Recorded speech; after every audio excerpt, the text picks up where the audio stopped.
Welcome to Agatha Christie Tales.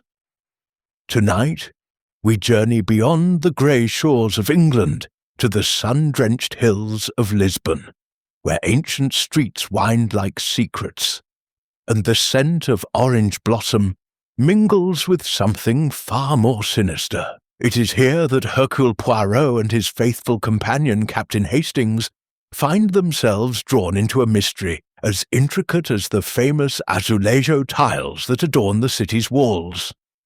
A puzzle where nothing is quite as it appears, and the path to truth leads through a labyrinth of lies.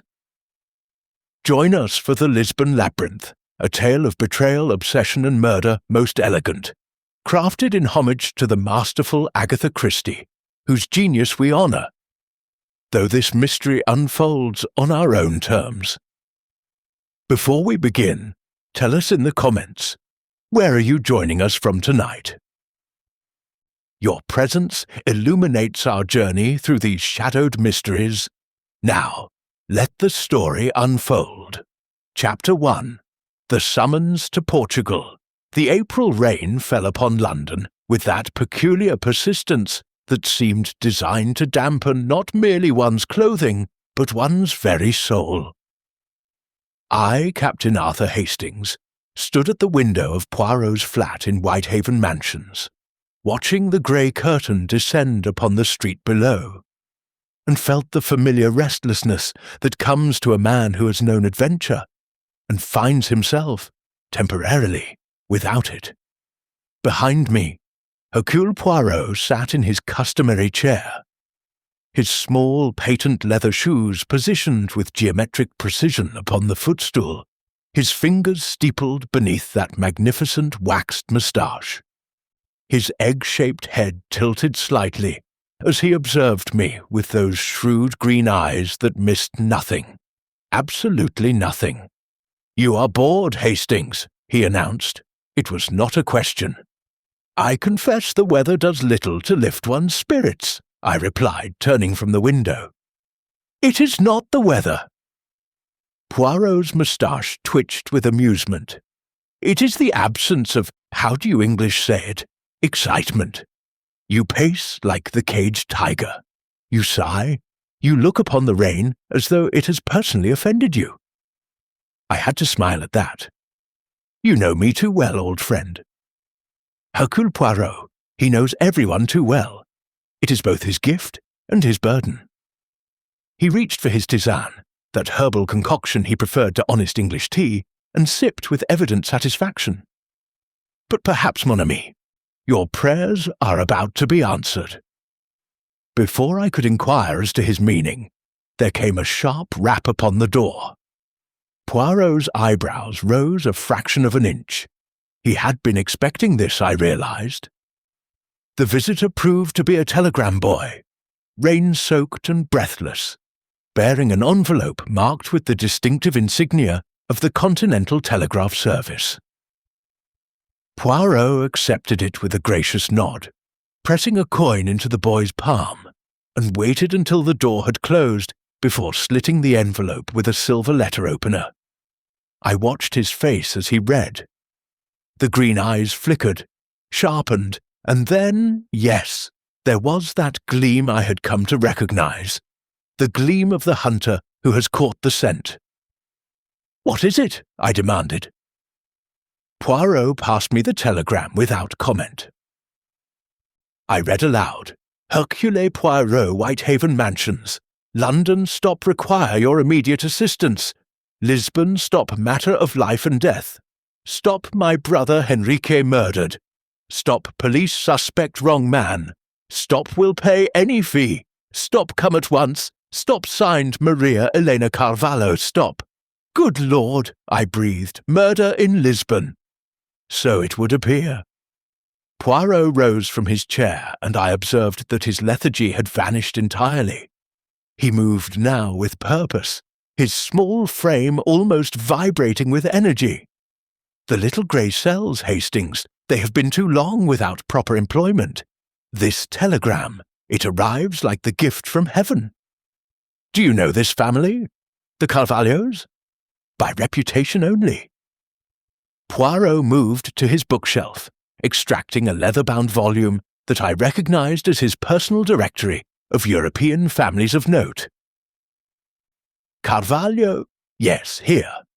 The family has been prominent in the Portuguese ceramics trade for 3 generations.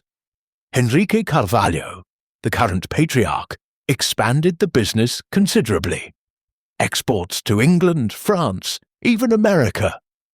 The famous azulejo tiles. You have seen them, Hastings, those beautiful painted ceramics that adorn the buildings of Lisbon. I've seen photographs, I admitted. Never had the pleasure of visiting Portugal myself. Then you are about to remedy that deficiency. Poirot snapped the book shut. We depart tomorrow on the morning boat train to Southampton, and thence by steamer to Lisbon. I suggest you pack for warm weather, mon ami. The Portuguese spring, it is considerably more agreeable than this. He gestured dismissively at the rain-streaked window. I felt my spirits lift considerably. You'll take the case. Then. Poirot's moustache bristled with something approaching indignation. A woman writes to Hercule Poirot that her brother has been murdered and the wrong man is suspected. She offers any fee. She says it is a matter of life and death. How could I refuse? My professional pride, it would not permit such a thing. I knew better than to point out that his professional pride had permitted him to refuse any number of cases that failed to engage his interest. This one, clearly, had captured his imagination. What do you make of it? I asked. As Poirot began issuing rapid instructions to his valet George regarding the packing of his effects, a process that I knew from experience would involve the precise folding of numerous suits and the careful wrapping of his beloved hair pomade. I make nothing of it, Hastings, until I have observed the facts. Poirot paused in his instructions, but I confess the telegram raises certain questions in my mind, such as, the lady writes that the police suspect the wrong man. How does she know this?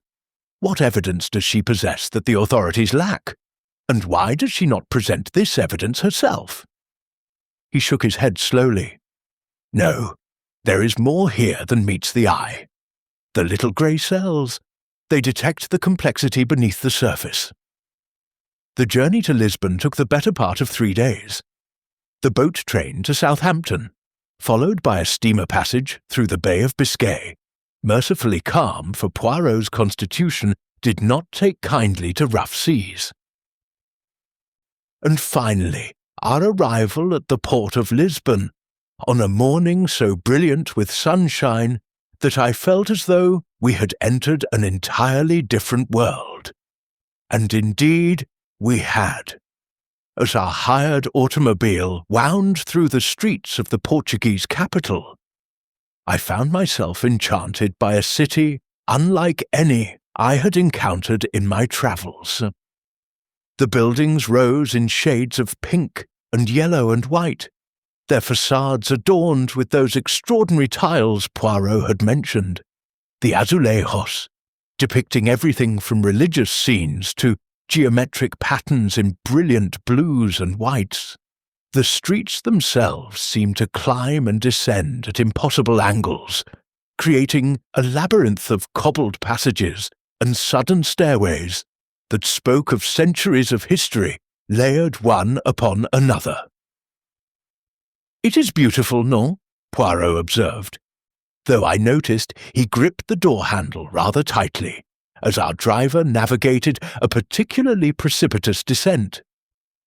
"Extraordinary," I agreed, though I can see why they call it the City of 7 Hills. My calves are aching just looking at those streets.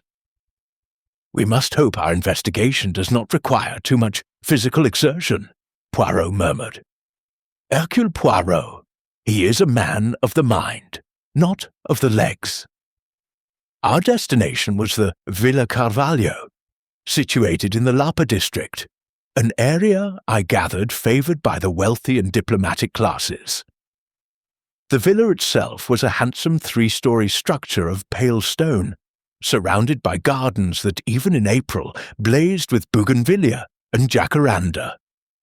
Yet, as we approached, I could not help but notice the heavy black crepe that adorned the iron gates, the unmistakable mark of a house in mourning. We were met at the door by a butler whose dignity would have impressed even the most exacting London household. He introduced himself as Sebastião and informed us in excellent English that Senhora Carvalho was expecting us in the morning room. The interior of the villa matched its elegant exterior, high ceilings, polished floors, and everywhere those magnificent tiles forming elaborate murals along the walls. Yet there was an atmosphere of tension that no amount of beauty could disguise. The servants we passed moved quietly, their eyes downcast. The very air seemed weighted with grief and something else, something that felt very much like fear. Maria Elena Carvalho rose as we entered the morning room, and I confess my first impression was of a woman holding herself together through sheer force of will. She was perhaps 40 years of age, dark-haired and handsome, dressed in severe black that emphasized the pallor of her complexion. Her eyes, dark and intelligent, were rimmed with red, but her handshake was firm and her voice steady. "Monsieur Poirot, Captain Hastings, I cannot express my gratitude that you have come." "Madam," Poirot bowed with continental grace, "your telegram spoke of murder and injustice. These are matters that concern Hercule Poirot deeply. Please tell us everything." She gestured for us to sit, and I observed that her hands, though steady, were clasped rather too tightly in her lap. "My brother Henrique was found dead 5 days ago," she began. "In the garden labyrinth. He had been—" Her voice faltered for the first time. "He had been poisoned." "Poison," Poirot murmured. "And the police? They have made an arrest?" "They have." Bitterness crept into her tone. "They have arrested Thomas Blackwood, Henrique's English business partner. They say he had debts, gambling debts. They say he poisoned Henrique to gain control of the company. And you do not believe this?" Maria Elena's dark eyes flashed. "I know it is not true, Monsieur Poirot. Thomas Blackwood is many things, weak perhaps and foolish with money, but he is not a murderer. I have known him for 8 years. He loved my brother, they were friends. Yet debts," Poirot observed gently, "can drive men to desperate acts. Not Thomas." She shook her head firmly. "And besides, there is something the police do not know, something I could not tell them without." She stopped, and I saw fear flicker across her features. "Without what?" "Madame, without revealing a family secret that would destroy us all." She rose abruptly and moved to the window, her back to us. "That is why I summoned you, Monsieur Poirot. I need someone who can find the truth without exposing everything." Poirot and I exchanged glances. This was delicate territory indeed. "Madame Carvalho," Poirot said carefully, "you must understand that Hercule Poirot, he does not suppress the truth. If I investigate completely. But I am also a man of discretion. What is told to me in confidence remains in confidence, unless it bears directly upon the murder." She turned back to face us, and I saw that she had reached a decision. "Very well. Then I must tell you about the labyrinth, Monsieur Poirot. Not just the garden maze where Henrique died, but the real labyrinth. The one that runs beneath this house. The one that connects to places throughout Lisbon. And the one that my brother used for purposes that, if they became known, would bring scandal upon our family and ruin to our business." Before she could continue, however, the door to the morning room opened, and a young woman entered without announcement. She was perhaps 25, slender and pale, with fair hair that marked her immediately as not Portuguese. Her eyes, I noticed, were swollen from weeping. "Maria Elena, I must speak with you. The police inspector has returned, and he insists." She stopped abruptly, noticing us for the first time. "Oh, I'm terribly sorry. I didn't realize you had guests." "Not guests, Clara." Maria Elena's voice carried a weight of significance. "This is Monsieur Hercule Poirot, the detective, and Captain Hastings. They have come to help Thomas." The young woman, Clara, pressed a hand to her heart. "To help Thomas! Oh, thank God! Thank God!" She crossed the room swiftly and seized Poirot's hand with both of hers. "Please, Monsieur Poirot, you must save him. He didn't do this. I know he didn't. Thomas could never. You are mademoiselle?" Poirot inquired gently, extracting his hand from her grip. "Miss Clara Whitmore." She collected herself with visible effort. I was Henrique's private secretary, and Thomas Blackwood is my fiancé." Poirot's eyebrows rose a fraction. "Ah, then you have, as the English say, a personal stake in this matter." "I have the truth, Monsieur Poirot." Her chin lifted defiantly. "Thomas was with me the evening Henrique died. We were together from 7 o'clock until nearly midnight. But I cannot tell the police this because," she flushed crimson, "because we were not chaperoned. It would ruin my reputation and destroy any chance of our marriage being accepted by society." "And yet," Poirot observed quietly, "your fiancé faces the gallows." The colour drained from her face. "That is why I'm telling you. You must find another way to prove his innocence. There must be evidence. There must be something." "There is always something," Poirot said. "The little grey cells, they will find it. But first, I must see the place where Monsieur Carvalho died, and I must understand this labyrinth of which Senora Carvalho speaks." He turned to Maria Elena. "You mentioned passages beneath the house. I believe it is time you showed us everything, madame. The truth, it cannot be found if it is hidden, even from those who seek to find it." Maria Elena Carvalho met his gaze steadily. "Very well, Monsieur Poirot. I will show you the labyrinth, but I warn you, what you find there may lead you to wish you had never come to Lisbon at all." Chapter 2. The Villa on the Hill. Maria Elena led us through the villa's ground floor, past rooms of increasing grandeur, until we reached a heavy oak door set into an alcove beneath the main staircase. The door itself was unremarkable. Indeed, one might pass it a dozen times without notice. But the lock, I observed, was modern and substantial. "The servants believe this leads to a wine cellar," Maria Elena explained, producing a key from a chain around her neck. "Only Henrique and I possessed keys, and now," her voice caught, "now only I." The door swung open to reveal not a cellar, but a stone staircase, spiralling downward into darkness. Maria Elena took a lantern from a hook just inside the entrance and lit it with practiced efficiency.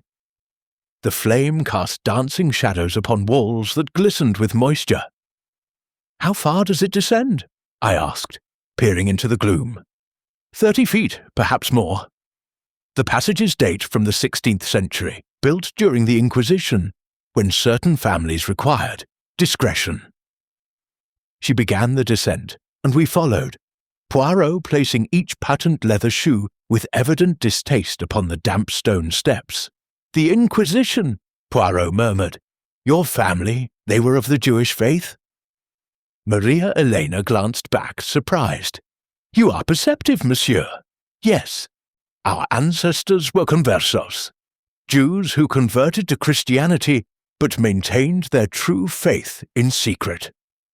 These passages allowed them to gather for worship without detection. Later, they served other purposes." "And what purposes did your brother employ them for?" She did not answer immediately.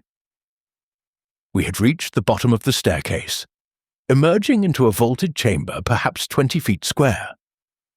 The walls were lined with the same magnificent azulejo tiles I had admired throughout Lisbon, though these depicted not religious scenes but maps, intricate cartographic renderings of what I took to be the city above us. Remarkable, I breathed. Poirot, however, was not admiring the artistry. His sharp eyes had fixed upon a doorway at the far end of the chamber, and the fresh scuff marks upon the stone floor leading toward it. "Someone has been here recently," he observed. "Within the past week, I would say." Maria Elena nodded slowly. "The police. When I told them about the passages, after they arrested Thomas, they insisted on searching. They found nothing relevant to the murder, or so they claimed." "And what were they searching for?" "Evidence that Thomas had used the passages to reach my brother undetected."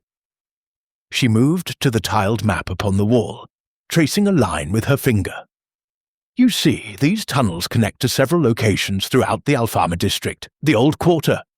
One emerges in a warehouse near the docks, another in the cellar of a church, and a third," her finger stopped, "in the workshop of a tilemaker named Joaquim Ferreira." "And this tilemaker, he was connected to your brother's business?" "He was the finest azulejo artist in Portugal. My brother commissioned exclusive works from him, pieces that sold for extraordinary sums in London and Paris." Maria Elena's voice grew bitter. "What the police do not know, what I did not tell them, is that Senor Ferreira died 3 months ago. And since his death, my brother had been using the passage to his workshop for meetings that he kept secret even from me." Poirot's eyebrows rose with interest. "Secret meetings? With whom?" "I don't know. I only discovered the truth a week before Henrique's death. I followed him one evening, watched him disappear through this door. When I confronted him, he became angry. Angrier than I had ever seen him. He told me it was none of my concern, that some matters were too dangerous for me to know." "And you did not press him further?" "I did not have the chance." Her composure cracked, and I saw tears glisten in her eyes. A week later, he was dead. Poirot stood in silence for a long moment, his gaze moving slowly around the chamber. I could almost see the little grey cells at work, cataloguing, analysing, constructing hypotheses. "We shall examine the workshop of Senor Ferreira," he announced finally. "But first, I must see the garden labyrinth where your brother's body was discovered. The place of death. It speaks to those who know how to listen." The garden labyrinth was situated at the rear of the villa's grounds, separated from the main gardens by a tall hedge of cypress. It was, I realized as we approached, considerably larger than I had expected. A proper maze of the sort one might find at an English country estate, with walls of dense boxwood standing perhaps 7 feet high. "The labyrinth was my grandmother's creation," Maria Elena explained. "She was English, you see, Helena Ashworth, before her marriage. She missed the gardens of her childhood and persuaded my grandfather to build this for her." "Ashworth," I repeated. "That's a name I recognize. Wasn't there an Ashworth family connected to the textile trade in Manchester?" "The same. My grandmother was their youngest daughter. She met my grandfather during his travels to England and returned with him to Lisbon as his bride." Maria Elena paused at the entrance to the maze. The labyrinth was her refuge, and later, Henrique's. He would walk here for hours, thinking through business problems. He said the twisting paths helped him see solutions that eluded him elsewhere. "And it was here that he died," Poirot said softly. "At the centre. There is a fountain there, and a small pavilion. The gardener found him the morning after. She stopped, pressing a handkerchief to her lips. "Forgive me, it is still difficult." "Take your time, madame." She gathered herself. Henrique had dined alone that evening. I was in Porto, visiting our factory there, and Clara had the night free. Thomas was, well, the police say he was here, but Clara insists he was with her. The servants retired early. No one saw anything. And the police believe Monsieur Blackwood entered the labyrinth, poisoned your brother, and departed unseen. They believe he poisoned the port wine that Henrique drank after dinner. The bottle was found beside his body, along with a glass. The police surgeon confirmed that the wine contained, she hesitated, searching for the word. "What poison, madame?" "They called it antimony. A metallic poison, I believe." "Ah," Poirot nodded slowly. "Antimony, a curious choice. It was once known as the succession powder, used by those who wish to hasten an inheritance. The symptoms, they mimic natural illness, non? Nausea, vomiting, convulsions. Easy to mistake for food poisoning or gastric disorder." Henrique suffered terribly. Maria Elena's voice was barely above a whisper. "The doctor believes he lived for several hours after consuming the poison. He must have walked into the labyrinth seeking fresh air, hoping to clear his head. And there, at the centre, he collapsed and died. Alone. In agony. I felt a chill despite the warm Portuguese sun. What a dreadful end for any man. Poirot, however, had already entered the labyrinth, moving with surprising certainty through the twisting paths. I followed close behind, noting that the hedges were immaculately maintained, no gaps or thin spots through which one might spy the route ahead. "You navigate well, Poirot," I observed. "The little grey cells, Hastings, they appreciate order and pattern. A labyrinth, it seems chaos, but it is in fact highly structured. One must simply understand the underlying logic." He paused at a junction. "Right, then left, then right again. The centre, it is close." And indeed, moments later, we emerged into a circular clearing, perhaps 30 feet in diameter. At its heart stood a marble fountain, currently dry, surrounded by stone benches. A small pavilion of wrought iron and glass occupied the southern edge. A delicate structure that might have been transported directly from a Parisian garden. But it was not the pavilion that commanded attention. It was the dark stain upon the flagstones before the fountain, a stain that spoke of suffering and death. Poirot knelt beside it, heedless of his immaculate trousers, and examined the stones with intense concentration. "The body lay here? Yes." Maria Elena had not entered the clearing. She stood at the maze's exit, her face pale. He was curled on his side, they said. His hand was reaching toward the fountain, perhaps trying to reach the water. "The poison, it causes intense thirst," Poirot murmured. "The victim, he would have been desperate for water. And yet the fountain was dry? It has been dry for months. A problem with the pipes that we never repaired." Poirot rose, brushing off his knees with a grimace. He moved to the pavilion, examining its interior. Wicker chairs, a small table, a cabinet that stood open and empty. "This cabinet, what did it contain?" Henrique kept port wine here, a decanter and glasses for when he wished to take refreshment during his walks. She hesitated. "The police took everything as evidence. They say the decanter was the source of the poison. And anyone with access to the garden could have poisoned it in advance," I said, seeing the implication at once. "Précisément, Hastings." Poirot's eyes gleamed. "The poison, it need not have been administered that evening. It could have been placed in the decanter days earlier, waiting for its victim.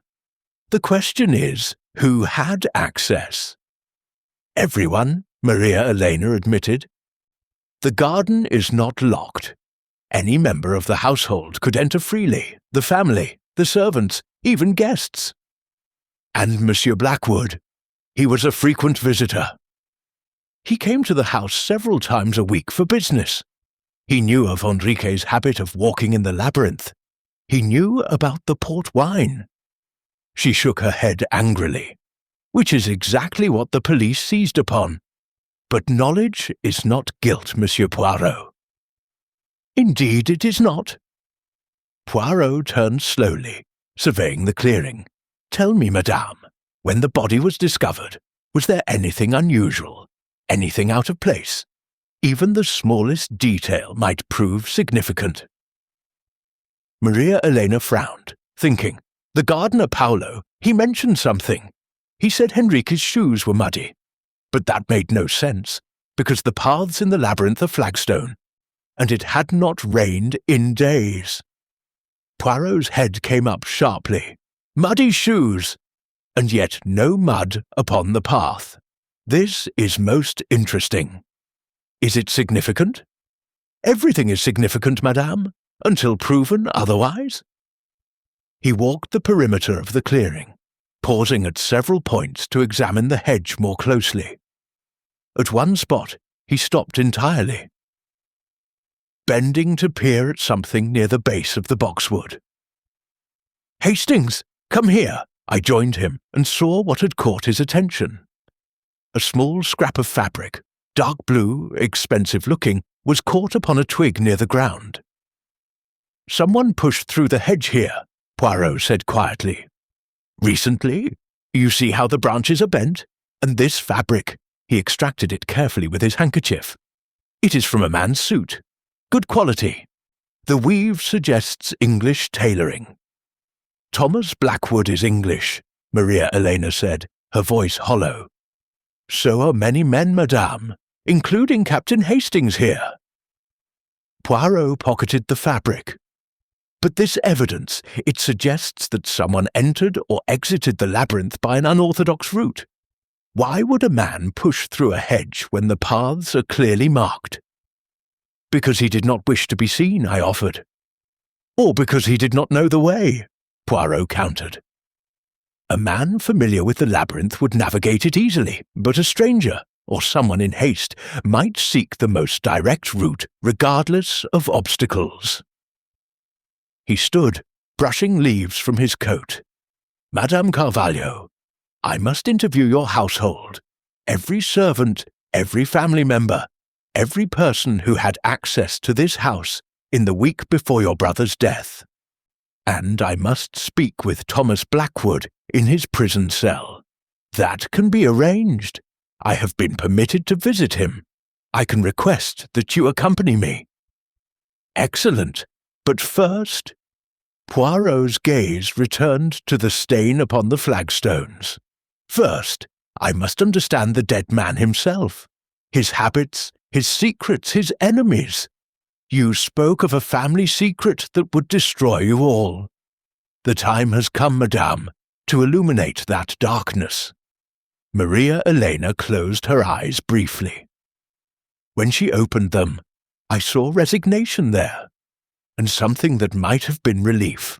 Very well, Monsieur Poirot, I will tell you, but not here, in the place where he died. Come back to the house. What I have to say requires privacy, and perhaps courage. We returned to the villa's morning room, where Maria Elena dismissed the servants and closed the heavy doors. She poured sherry with hands that trembled slightly, offering glasses to Poirot and myself, before taking her own seat by the window. My brother, she began, was not merely a ceramics exporter. For the past 3 years, he had been involved in something far more dangerous. She took a breath. Henrique was smuggling Jewish refugees out of Germany. I felt my eyebrows rise. Good Lord, you are surprised, Captain? The situation for Jews in Germany grows worse by the month. The restrictions, the violence, the fear. Many seek to escape, but the legal routes are closed to them. My brother, remembering our own family's history, could not stand by and watch. "And the underground passages," Poirot said slowly, "they were used for this purpose. The passage to the docks allowed refugees to be brought ashore quietly, away from customs. The passage to the church provided temporary sanctuary. And the passage to Ferreira's workshop," she paused. "Senor Ferreira was more than a tile-maker. He was a master forger. He created the documents that allowed refugees to travel onward to England, to America, to Palestine. And when Ferreira died, Henrique lost his forger, and his operation was threatened. The meetings I discovered, the ones he refused to explain, I believe he was seeking a replacement, someone who could continue Ferreira's work." Poirot sat in thoughtful silence, his fingers steepled beneath his chin. "This is most illuminating, madame, but it also expands considerably the circle of those who might wish your brother dead. The German authorities, they knew of his activities. I do not know, but if they did," she shuddered. "The Nazis do not forgive those who help Jews escape their clutches.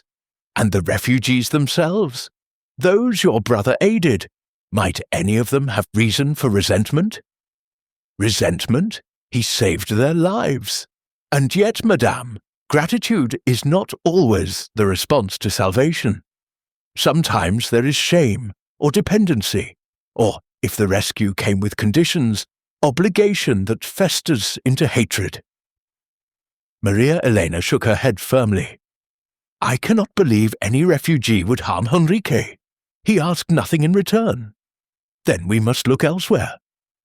Poirot rose, moving to examine a portrait that hung above the fireplace. It depicted a man of perhaps 50, with dark hair greying at the temples and eyes that held both warmth and shrewdness. "This is your brother? Painted 2 years ago. It is a good likeness. He has the look of a man accustomed to command, and yet also of one who carries heavy burdens." Poirot turned back to face her. "Madame, I must ask a question that may cause pain. Your brother's personal life. Was there a wife? A lover? Anyone whose emotions might have been complicated?" Maria Elena's expression flickered. "Henrique never married. There were women, of course. He was handsome and wealthy, but he never formed a lasting attachment." She hesitated, "except perhaps for one. Tell me, Isabella Mendes, the fado singer. She performs at a tavern in the Alfama district, the Taverna do Sol. She and Henrique were close for several years, but she ended the relationship 6 months ago, quite abruptly. Henrique was devastated. And the reason for this ending? I never knew. Henrique refused to discuss it, but I saw him in the weeks after. He was like a man broken. Only his work with the refugees seemed to give him purpose anymore." Poirot nodded slowly. "Then we must speak with this Isabella Mendes. A woman scorned may be dangerous, but equally, a woman who ends a relationship may know secrets that others wish buried." He finished his sherry and set down the glass with precision. "Thank you, Madame Carvalho. You have given Hercule Poirot much to consider. Tomorrow we shall visit your brother's partner in prison. Tonight I think we shall sample the entertainment of the Taverna do Sol." Maria Elena looked startled. "You intend to confront Isabella directly?" "Not confront, madame. Observe." Poirot's moustache twitched with the ghost of a smile. "Hercule Poirot. He does not announce himself to those he wishes to study. The little grey cells, they work best when the subject does not know they are being watched." Chapter 3. The Winding Streets. The Alfama district of Lisbon revealed itself to us that evening, as a place where time seemed to have folded upon itself, layer after layer of history compressed into narrow streets that wound upward toward the castle of San Jorge. As our hired automobile could proceed no further than the district's edge, Poirot and I were obliged to continue on foot, a prospect that filled my friend with visible dismay. "These cobblestones, Hastings," he muttered, picking his way carefully over the uneven surface. "They are an assault upon the civilized foot. How does anyone navigate this city without breaking an ankle?" "The locals seem to manage well enough," I observed, watching a young woman ascend a steep stairway with a basket balanced effortlessly upon her head. "The locals, they have not the patent leather shoes of Hercule Poirot." He paused to examine the sole of his left shoe with an expression of profound sorrow. "Already there is a scuff, Hastings." I suppressed a smile. Perhaps we should focus on the matter at hand. The Taverna du Sol should be just ahead, according to the directions Maria Elena provided. The tavern announced itself through sound before sight, the mournful strains of a Portuguese guitar, drifting through the warm evening air, accompanied by a voice of such aching beauty that I found myself stopping mid-step to listen. "Fado," Poirot murmured. "The music of saudade, a longing for something lost, something that perhaps never existed. It is the soul of Portugal, Hastings." The Taverna du Sol occupied the ground floor of a building that leaned slightly, as though exhausted by centuries of standing. Its whitewashed walls were decorated with hand-painted tiles depicting ships and mermaids, and warm light spilled from windows thrown open to the night. Inside, we found a room crowded with small tables, each occupied by listeners whose faces held that peculiar expression of pleasurable melancholy that fado seemed to invoke. And at the far end of the room, illuminated by a single spotlight, stood the singer. Isabella Mendez was not beautiful in the conventional sense. Her features were too strong for that. A prominent nose, a wide mouth, dark eyes set deep beneath heavy brows. But when she sang, she became something transcendent. Her voice seemed to contain within it all the sorrows of the world, distilled into notes of piercing purity. We found a table near the back, ordering glasses of Vinho Verde from a waiter who moved with the practiced silence of one accustomed to audiences who did not wish to be disturbed. Poirot sat with his eyes half closed, apparently lost in the music, but I knew him better than that.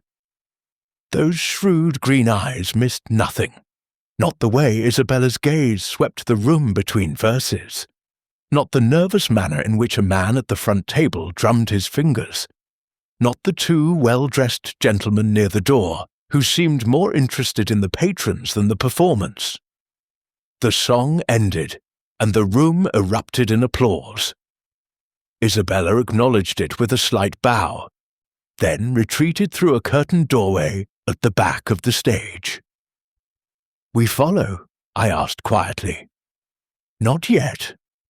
Poirot's attention had fixed upon the nervous man at the front table. "That gentleman, Hastings, observe him. He has applauded, yes, but his eyes follow Mademoiselle Mendez with an intensity that speaks of something beyond mere appreciation of her art." I studied the man in question. He was perhaps 35, fair-haired and pale, in a way that suggested Northern European origins. His suit, I noted, was of excellent quality. English tailoring, unless I was much mistaken. "You don't think I think nothing yet, mon ami," I observe. Poirot rose smoothly. "Come, we shall take the air and await Mademoiselle Mendez's departure. The conversation I wish to have is not for public ears." We stepped out into the narrow street, where the evening had grown cooler, and the stars were beginning to emerge above the jumbled rooftops. From somewhere nearby came the sound of children laughing, and the smell of grilled sardines drifted from a neighbouring establishment.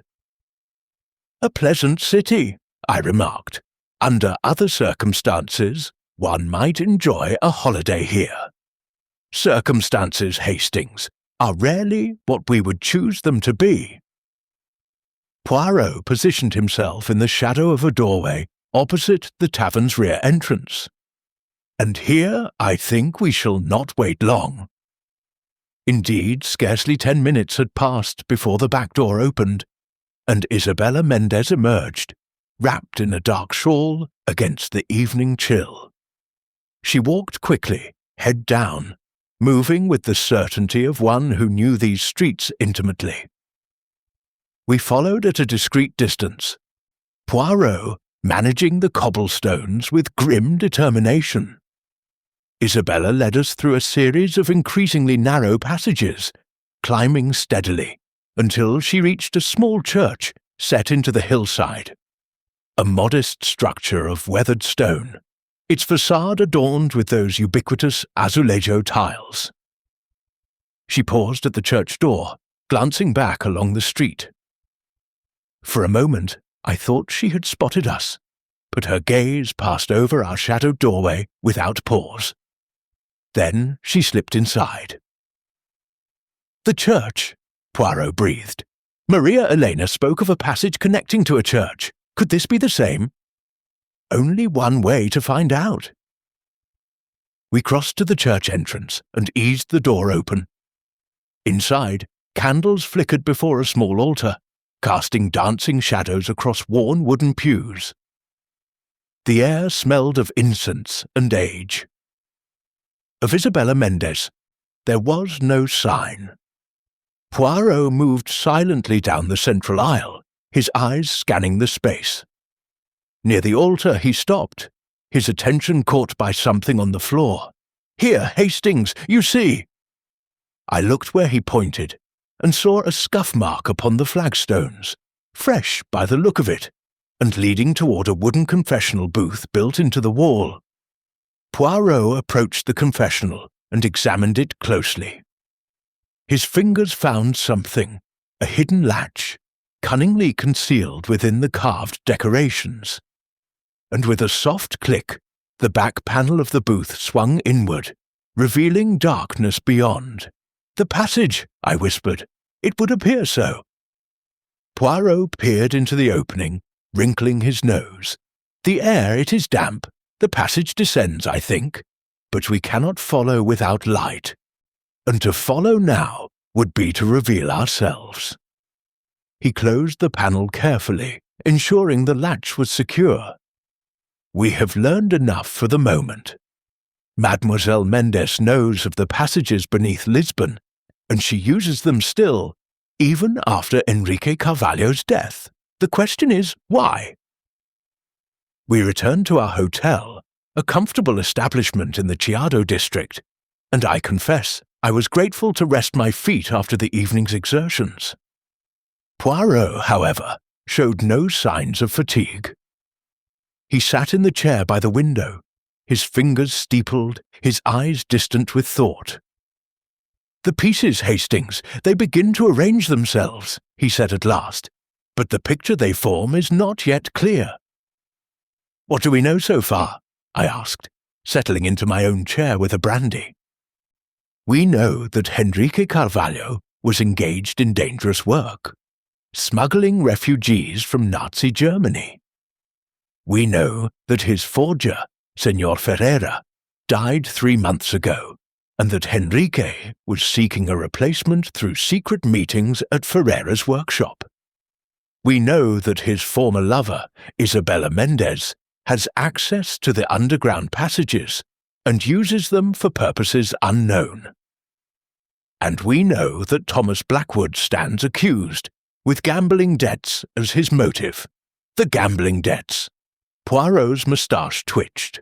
"Yes, we must consider Monsieur Blackwood. Tomorrow we visit him in prison, and we shall see what he has to say for himself.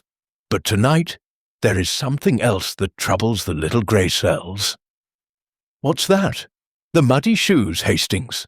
The victim's shoes were muddy, yet the labyrinth paths are flagstone. And it had not rained. Where did the mud come from? I considered this. Perhaps he walked elsewhere before entering the labyrinth. The garden paths, perhaps?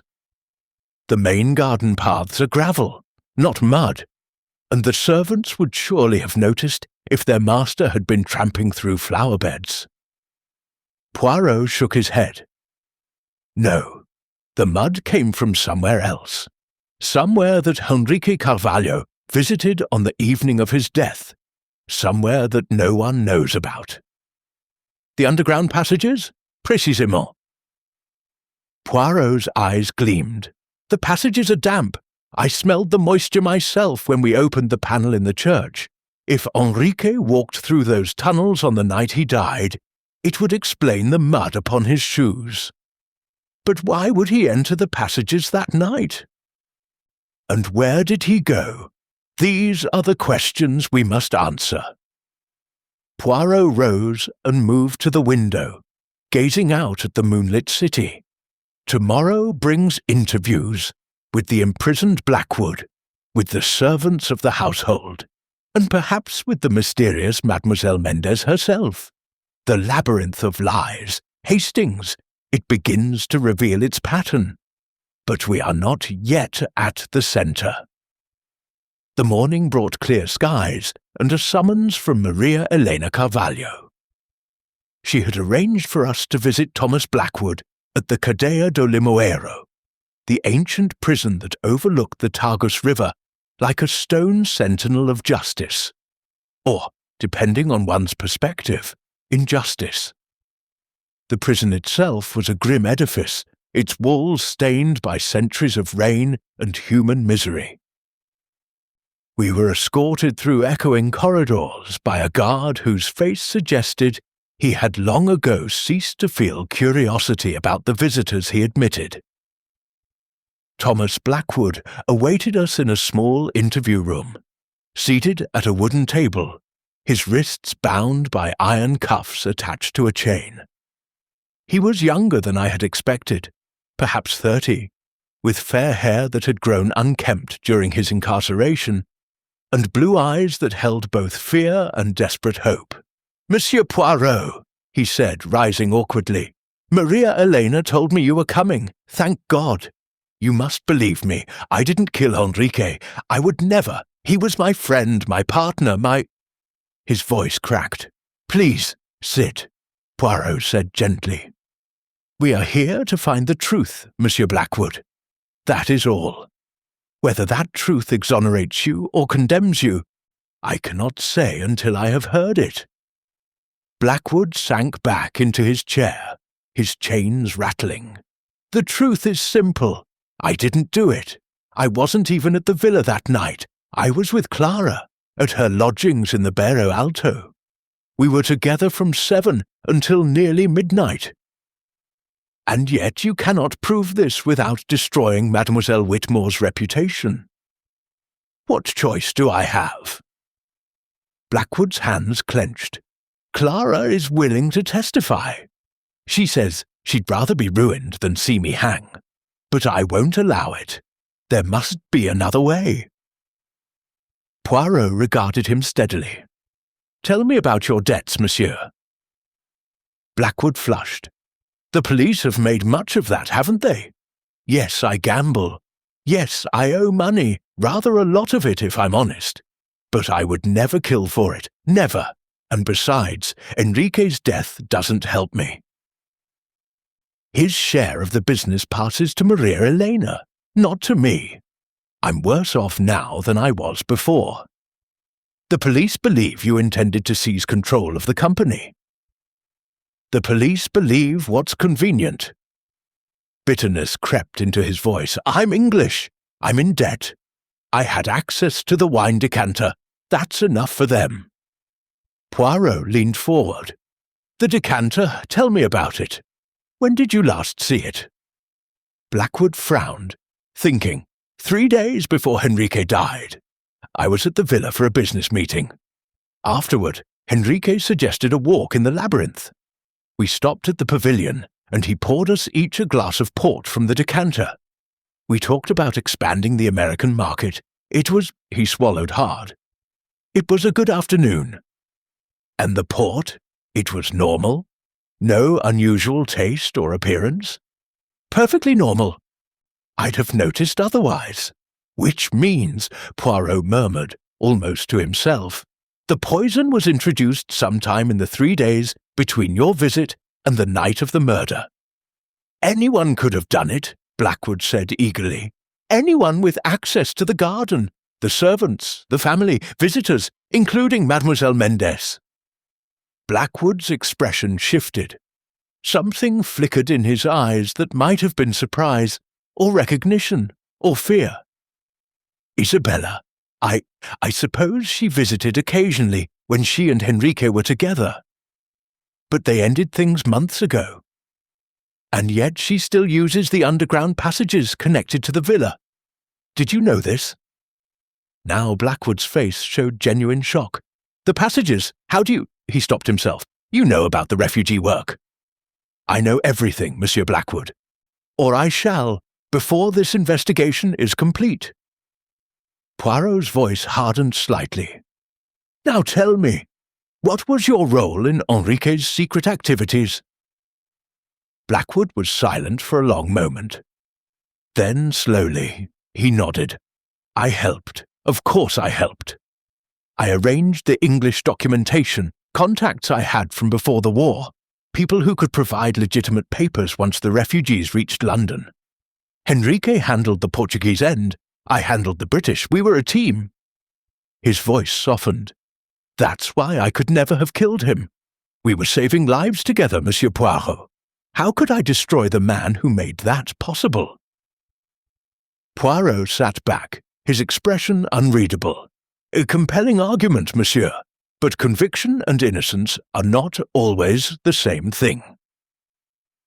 He rose, signalling that the interview was at an end. We shall speak again. In the meantime, I suggest you tell your advocate about the refugee work. It may complicate the prosecution's narrative. And ruin everything Henrique built? Blackwood shook his head. The operation continues, Monsieur Poirot. Even now, even with Henrique dead, Maria Elena has taken over.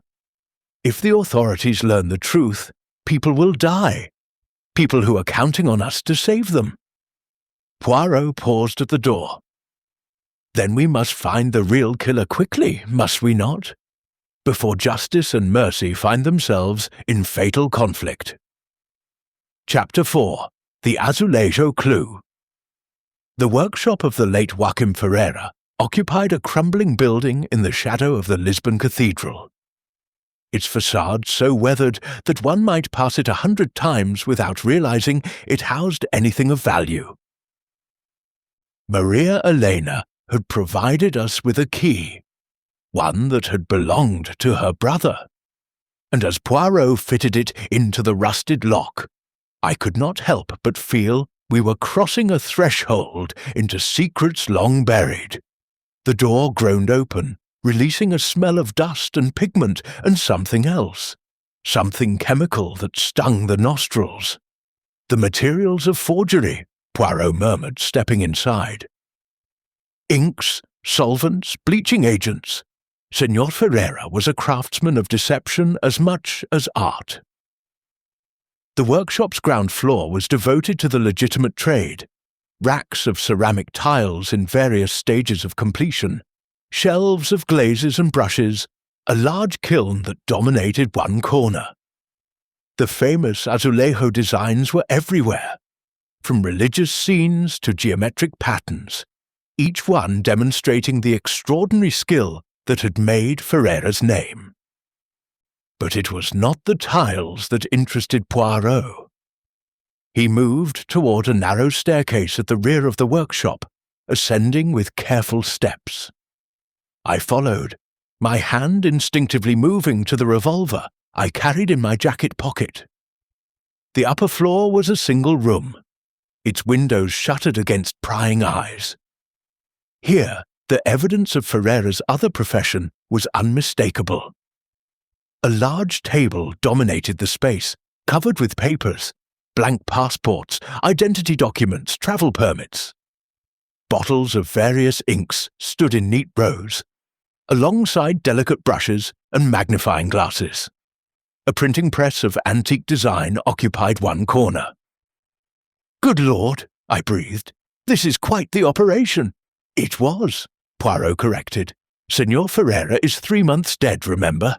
And yet—" He paused, his sharp eyes scanning the room. "And yet, Hastings, observe, the dust upon the table, it is disturbed. Someone has been working here recently." I looked closer and saw what he meant. While dust coated most surfaces, certain areas of the table were clean, as though papers had been moved, tools used, work conducted. "Henrique's secret meetings," I said. "He was training a replacement." "So it would appear." Poirot moved around the table, examining each item with meticulous care. "But who? That is the question that presents itself." He stopped suddenly, his attention caught by something beneath a stack of blank documents. With delicate fingers, he extracted a small notebook, its leather cover worn smooth by handling. "Ferreira's records?" I asked. "No." Poirot opened the notebook, his eyes widening slightly. "This handwriting, it is not the hand of an old man. It is young, educated, feminine." He turned the pages slowly. "Dates, names, destinations. This is a log of refugee movements, Hastings, and it was written by a woman. Clara Whitmore? She was Henrique's secretary." "Perhaps," Poirot's voice held doubt. "But Mademoiselle Whitmore claimed to know nothing of the refugee work. If this is her handwriting, she lied to us." He pocketed the notebook and continued his examination. Near the window, partially hidden by a curtain, stood a small cabinet. Poirot opened it and drew in a sharp breath. "Hastings, come." Inside the cabinet were stacks of completed documents, passports, identity cards, travel permits, all bearing the stamps and signatures of legitimate authorities. The craftsmanship was extraordinary. I could not have distinguished them from genuine articles. But it was not the forgeries that had captured Poirot's attention. It was a single photograph, tucked into the corner of the cabinet, showing 2 people standing before the very building we now occupied. One was Henrique Carvalho. I recognized him from the portrait in the villa. The other was a woman, dark-haired and striking, her face turned toward Henrique with an expression of unmistakable devotion. "Isabella Mendes," I said. "Oui." Poirot studied the photograph intently. "But observe, Hastings, observe her hands." I looked closer. In her hands Isabella held a sheaf of papers. And upon the top paper, clearly visible, was the distinctive blue border of a Portuguese passport. She was involved in the forgery work, I realized. More than involved, I think. Poirot turned the photograph over. On the back, written in the same feminine hand as the notebook, were the words, "Para o meu amor, que me ensinou a salvar vidas, Isabella." "For my love, who taught me to save lives," Poirot translated. Isabella Mendes was not merely Henrique's lover, she was his apprentice. She learned the art of forgery from him, or perhaps from Ferreira himself. Then when Ferreira died, she became his replacement. Poirot's eyes gleamed with the light of revelation. That is why she still uses the passages. That is why Henrique's secret meetings were at this workshop. He was not seeking a new forger. He had already found one. Isabella Mendes has been producing documents for refugees since Ferreira's death. I considered this. But why would she kill him? If they were working together, she had every reason to want him alive. Ah, but remember, their romantic relationship ended 6 months ago, though their professional partnership continued. What caused that ending? What drove them apart even as they remained bound by their secret work? Poirot shook his head slowly. There is something we do not yet see, Hastings, a piece of the puzzle that remains hidden. He moved to the window and carefully opened one shutter, allowing a shaft of sunlight to illuminate the room. In that light, I noticed something I had missed before. A series of marks upon the wooden floor, scratches and scuffs that suggested furniture had been moved. Poirot noticed them too. He knelt, examining the marks with intense concentration, then rose and studied the wall beside the window. Here, Hastings, you see? I looked where he pointed and saw, almost invisible against the faded plaster, the outline of a door, a concealed entrance, similar to the one we had discovered in the church. The passage from the villa. I believe so. Poirot felt along the wall until he found the hidden latch. With a click, the panel swung inward, revealing the familiar darkness of the underground tunnels.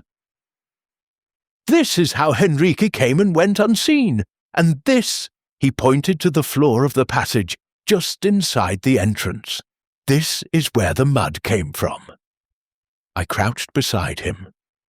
The passage floor was indeed muddy, damp earth mixed with ancient stone, forming a treacherous surface that would mark anyone who walked upon it. So, Henrique used this passage on the night he died, I said. He came here to the workshop. He came here, but did he come alone? Poirot straightened, brushing off his knees. Someone else knew of this place, Hastings.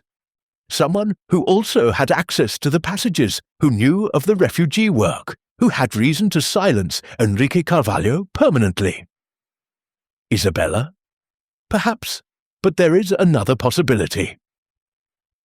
Poirot withdrew the notebook from his pocket and opened it to a page near the back. Look at this entry, Hastings, a week before Henrique's death. I read aloud. Meeting with H regarding K. Situation deteriorating. Must act soon or all is lost. H is surely Henrique, I said, but K? That is what we must discover. Poirot closed the notebook. The initial K appears several times in these entries, always in contexts that suggest concern, even fear. Someone was threatening the operation, Hastings, someone whose identity was known to the writer of this notebook. We emerged from the workshop into the bright Lisbon afternoon, blinking against the sudden light. The streets of the Alfama were alive with activity. Children playing, women hanging laundry from iron balconies, old men smoking in doorways. It seemed impossible that such darkness could exist beneath this cheerful surface. Where now? I asked. We returned to the villa. Poirot hailed a passing taxi, a battered vehicle that had clearly seen better days. I wished to speak with the servants, the people who observed Henrique daily, who knew his habits and routines. They may have noticed things that escaped the attention of those closer to him. The journey back to the Villa Carvalho took us through winding streets and up steep hills, until at last we arrived at those familiar iron gates with their morning crepe. Maria Elena met us in the entrance hall, her face anxious. You have discovered something. We have discovered much, madame, though the picture is not yet complete. Poirot removed his hat and gloves with characteristic precision. I must speak with your servants. All of them, if you please, from the butler to the scullery maid. Of course. I shall have Sebastio assemble them in the kitchen. The kitchen of the Villa Carvalho was a large room at the rear of the house, equipped with modern conveniences but retaining the warmth of an earlier age.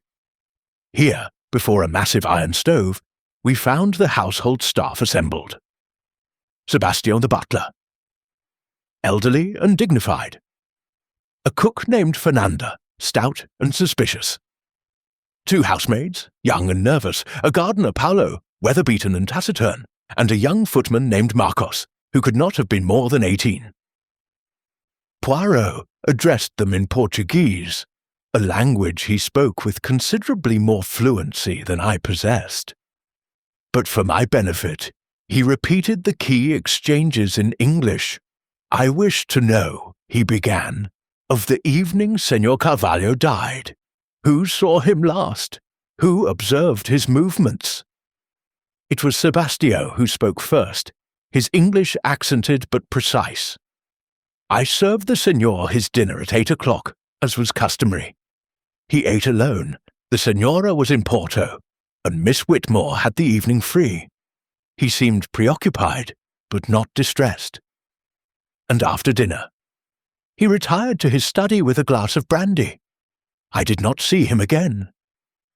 The butler's composure faltered slightly.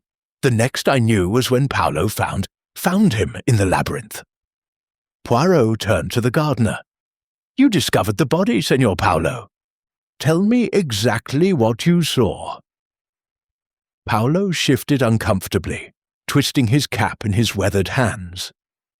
"I went to the labyrinth at first light, as I always do, to check the hedges for damage. I found the Senor at the centre, by the fountain. The man's voice cracked. He was curled on his side, like he was in pain. His hand was reaching toward the fountain. The empty glass was beside him, and the bottle of port.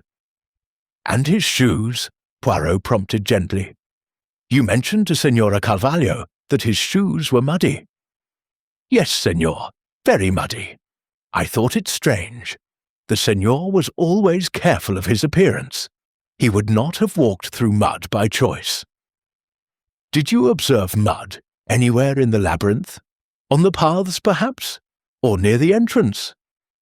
Paolo shook his head firmly. "The paths are flagstone, Senor. There is no mud. I keep them clean myself." Poirot nodded slowly, then turned to the housemaids. "And you?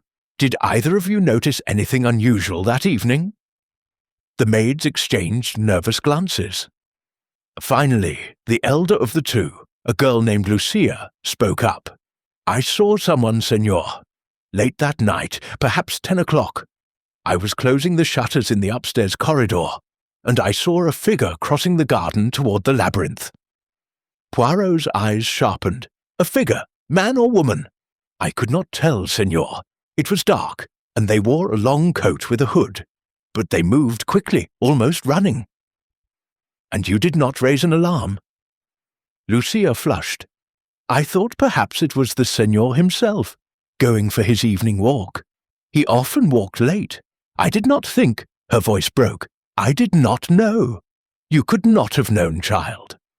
Poirot's voice was gentle. "Now tell me, did you observe anything else? Anything at all that seemed out of place?" Lucia hesitated, glancing at Sebastio as though seeking permission. The butler nodded almost imperceptibly. "There was one thing, Senor. The morning after, when I was cleaning the study, I noticed that the Senor's desk had been disturbed. Papers were scattered, drawers left open. It was not like him. He was always so orderly. But the police were here by then, and I thought perhaps they had searched it." "Did you mention this to the police?" "No, Senor. They did not ask me." Poirot exchanged a significant glance with me. Someone had searched Henrique's study, either before or after his death, looking for something of importance. "One final question," Poirot said, addressing the room at large. "In the days before Senor Carvalho's death, did any of you observe visitors to the house? Anyone who seemed unusual, or who arrived unexpectedly?" It was the young footman, Marcos, who answered, so quietly that I almost missed his words. "There was a man, Senor, a foreigner. He came to the service entrance 3 days before the Senor died, asking questions about the family. He said he was a journalist, but—" Marcos hesitated. "He did not look like a journalist. He looked like a soldier. Describe him. Fair hair, Senor. Blue eyes. He spoke Portuguese, but with a strange accent, German, perhaps. I did not like his manner. I sent him away. Poirot stood very still, and I saw something flash in his eyes. Recognition, perhaps, or the pieces of the puzzle clicking into place. "Thank you," he said at last. "You have all been most helpful. If you remember anything else, anything at all, please inform me immediately." As the servants dispersed, Poirot drew me aside, his voice low and urgent. The fair-haired man at the tavern, Hastings, the one who watched Isabella with such intensity. And now a fair-haired foreigner, asking questions about the family. German accent. His moustache bristled. The little grey cells, they begin to perceive a shape in the darkness. Someone was watching the Carvalho household, someone who knew of their activities, and someone who, I very much fear, was prepared to kill to stop them. A Nazi agent? Perhaps, or perhaps something even more sinister. Poirot's expression was grave. We must find this man, Hastings, before he finds us. Chapter 5. The Fado Singer's Testimony. The following morning brought clouds to Lisbon, a grey ceiling that pressed upon the city like a hand, muting the colours that had so enchanted me upon our arrival. Poirot stood at our hotel window, his coffee growing cold beside him, his eyes fixed upon some distant point that I suspected existed only within the confines of his remarkable mind. "You are troubled," I observed. "I am thinking, Hastings. There is a difference." He turned from the window, and I saw the familiar intensity in his gaze. The pieces of this puzzle, they arrange themselves in patterns that shift and reform. Each time I believe I perceive the truth, a new element emerges to complicate the picture. The German agent? He's part of it, certainly, but he is not the whole. Poirot retrieved his coffee, grimaced at its temperature, and set it aside. "Today we must speak with Mademoiselle Mendes. She holds the key to much that remains obscure. Her relationship with Henrique, her role in the forgery operation, and perhaps most importantly, the identity of the mysterious K who appears in her notebook." "You're certain the notebook is hers?" "The handwriting matches the inscription on the photograph. And the intimate knowledge of the refugee operation, who else could have written it?" He reached for his hat and coat. "Come, Hastings, we shall find the fado singer at her lodgings, where she cannot escape into the shadows of her stage." Isabella Mendes resided in a modest apartment building in the Moraria district, another of Lisbon's ancient quarters, where the streets wound even more narrowly than in the Alfamai, and the buildings leaned together as though sharing secrets. Her door, on the 3rd floor, was painted a faded blue, and when she opened it to our knock, I saw immediately that she had been expecting someone else. The flash of fear in her dark eyes was unmistakable. It vanished quickly, replaced by a guarded wariness, but Poirot had seen it too. I could tell by the slight tightening of his expression. "Mademoiselle Mendes," he said, bowing slightly. "I am Hercule Poirot, and this is my associate, Captain Hastings. We are investigating the death of Henrique Carvalho, and we very much wish to speak with you." She regarded us in silence for a long moment. She was dressed simply this morning, a plain dark dress, her hair loose about her shoulders, but there was something in her bearing that commanded attention nonetheless. The stage presence, I supposed, that made her performances so compelling. "I have nothing to say about Henrique," she said at last, her English accented but clear. "We ended our relationship months ago. What happened to him is no concern of mine. And yet, mademoiselle, you continue to use the underground passages that connect to his villa. You continue the work you began together, the work of saving lives." Poirot's voice was gentle but implacable. "We found your notebook at Ferreira's workshop. We know everything." The colour drained from her face. For a moment, I thought she might slam the door in our faces. Then, slowly, her shoulders sagged. "You had better come inside," she said. Her apartment was small but neat, furnished with the careful economy of someone who had known poverty. A guitar stood in one corner, the Portuguese instrument whose melancholy voice accompanied the fado. Photographs adorned one wall, showing Isabella at various stages of her career. A young girl singing in a tavern, a woman receiving applause on a proper stage, and, yes, a portrait of her with Henrique Carvalho. Their faces close together, their eyes bright with love.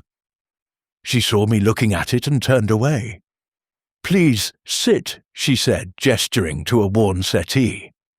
"I will tell you what you wish to know. But first," her voice hardened, "first, you must promise me that the work will continue. Whatever I say, whatever happens to me, the refugees must be protected. They are innocent people fleeing for their lives.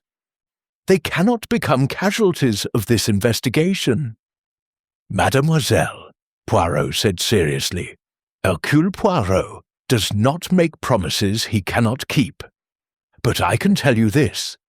I seek justice for Henrique Carvalho, not the destruction of his legacy. If it is within my power to protect the operation, I shall do so." She studied his face for a long moment, then nodded. "Very well, ask your questions. Let us begin with your relationship with Henrique. You were lovers, yes? And also partners in the refugee work?" "Both, yes." Isabella settled into a chair across from us, her hands folded in her lap. "I met Henrique 5 years ago, when I was singing at a small tavern in the Alfama. He came to hear the fado. He said it reminded him of his mother, who had loved the old songs. We began talking, and a ghost of a smile crossed her lips. And I fell in love with him. Completely, desperately. And he with you. I believed so at the time. He was kind, generous, passionate about justice. When he told me about the refugee work, about the people he was saving from the Nazis, I wanted to help. I had steady hands, an eye for detail. Senor Ferreira taught me the art of forgery, and I became Henrique's partner in more than love." "But something changed," Poirot prompted gently. Isabella's expression darkened. "6 months ago, I discovered the truth. Henrique did not love me, not truly. He loved someone else, someone he could never have." "Who?" She was silent for a moment, her jaw tight. Then she spoke a single word, "Clara." I felt my eyebrows rise. "Clara Whitmore, his secretary." "The same," bitterness crept into Isabella's voice. "I found letters, love letters, hidden in his desk at the workshop. Letters he had written but never sent. He was obsessed with her, had been for years. But she was engaged to Thomas Blackwood, his closest friend. So he said nothing, did nothing, except keep me as a substitute." She spat the word. "A dark-haired woman to warm his bed, while he dreamed of a fair-haired English rose." Poirot leaned forward, his eyes intent. "And when you discovered this, you ended the relationship. What choice did I have? I loved him, Monsieur Poirot, loved him with all my heart. But I would not be a replacement. I would not be second best." She drew a shaky breath. "I told him it was over. He begged me to stay, said he needed me, but he meant for the work, not for love. I agreed to continue the forgeries for the sake of the refugees. But I would not share his bed again. And Clara, did she know of Henrique's feelings? I don't know. Perhaps she suspected. She was always nervous around him, always watching him with those careful English eyes. But whether she knew the depth of his obsession, Isabella shrugged. That you must ask her. Poirot sat back, his fingers steepled beneath his chin. Now, mademoiselle, the notebook we found. There are entries referencing someone called Kay. The situation was deteriorating, and you wrote that you must act soon or all is lost. Who is Kay? Isabella's face went pale. Where did you read the entire notebook? I read enough. Who is Kay? She rose abruptly, moving to the window, her back to us. When she spoke, her voice was barely above a whisper. Kurt Weber. He is a German, an agent of the Gestapo, we believe, though we cannot prove it. He arrived in Lisbon 2 months ago, and he has been watching us ever since. The fair-haired man, I said, at the tavern, the night we followed you. She spun to face me, her eyes wide. You saw him. You followed me. We observed you from the tavern, yes. And we saw a fair-haired man watching you with unusual intensity. That was Kurt. Her voice shook. He follows me everywhere. He knows about the passages, about the workshop, about everything. He approached me 3 weeks ago, offered me money to betray the operation. When I refused, he threatened me, said he would expose us to the Portuguese authorities, have us all arrested as traitors. And you told Henrique this? Of course I told him. That is what the notebook entry refers to. We met to discuss what to do about Kurt. Henrique was frightened, more frightened than I had ever seen him. He said Kurt was dangerous, that we needed to find a way to neutralize him before he destroyed everything. And did you find such a way? Isabella's eyes filled with tears. We were supposed to meet again, the night Henrique died. He sent word that he had a plan, that he had found something that would force Kurt to leave us alone. But he never came to the workshop. I waited for hours in the passage, but her voice broke. The next morning, I heard he was dead. Poirot rose and moved toward her, his voice gentle but insistent. Mademoiselle, this is very important. You say Henrique had found something? Something to use against Kurt Weber. Do you have any idea what it might have been? No, he would not tell me over the telephone. Said it was too dangerous. He said he would explain everything when we met. She wiped her eyes with the back of her hand. Whatever it was, he must have hidden it. Perhaps in his study, perhaps somewhere in the passages. But I have searched everywhere I can think of, and I have found nothing. His study was searched the night he died, I said. One of the maids noticed the papers disturbed. It was not me. Isabella's voice was firm. I was waiting in the passage beneath the workshop all evening. I never went near the villa. Then it was someone else, Poirot murmured. Someone who knew what Henrique had discovered and wanted to ensure it never came to light. He turned back to Isabella, his expression grave. Mademoiselle, I must ask you directly, did you kill Henrique Carvalho? She met his gaze without flinching. No, Monsieur Poirot, I did not. I loved him. Despite everything, I still loved him. His death has destroyed me. Her voice hardened. But I believe I know who did kill him. Who? Kurt Weber. She spoke the name like a curse. He came to silence Henrique, to prevent him from using whatever weapon he had discovered. He poisoned the wine, knowing Henrique would drink it in the labyrinth. And then he searched the study, looking for the evidence. Her hands clenched into fists. Find Kurt Weber, Monsieur Poirot. Find him, and you will find your murderer. We departed Isabella's apartment with much to consider. The clouds had thickened during our interview, and a light rain had begun to fall, the kind of misting drizzle that seemed to seep into one's very bones. "What do you make of her story?" I asked, as we navigated the narrow streets toward a wider avenue where we might find a taxi. "She believes what she says," Poirot replied thoughtfully. "But belief and truth are not always the same thing. She has given us a most convenient suspect in this Kurt Weber, a villain from central casting, one might say. A German agent, threatening and dangerous, with clear motive to silence Henrique. You don't believe her?" "I believe that Kurt Weber exists and that he poses a genuine threat to the refugee operation, but I am not yet convinced that he is our murderer." Poirot paused beneath an awning, sheltering from the rain. "Consider, Hastings, if Weber wished to destroy the operation, why kill Henrique alone? Why not expose the entire network to the Portuguese authorities? Why resort to poison when exposure would be far more effective? Perhaps he wanted to interrogate Henrique first, learn the full extent of the operation before destroying it. Then why kill him before obtaining that information? No, the more I consider it, the less sense it makes." Poirot shook his head. "There is something we are not seeing, Hastings. A piece of the puzzle that remains hidden. What about Isabella's revelation regarding Clara?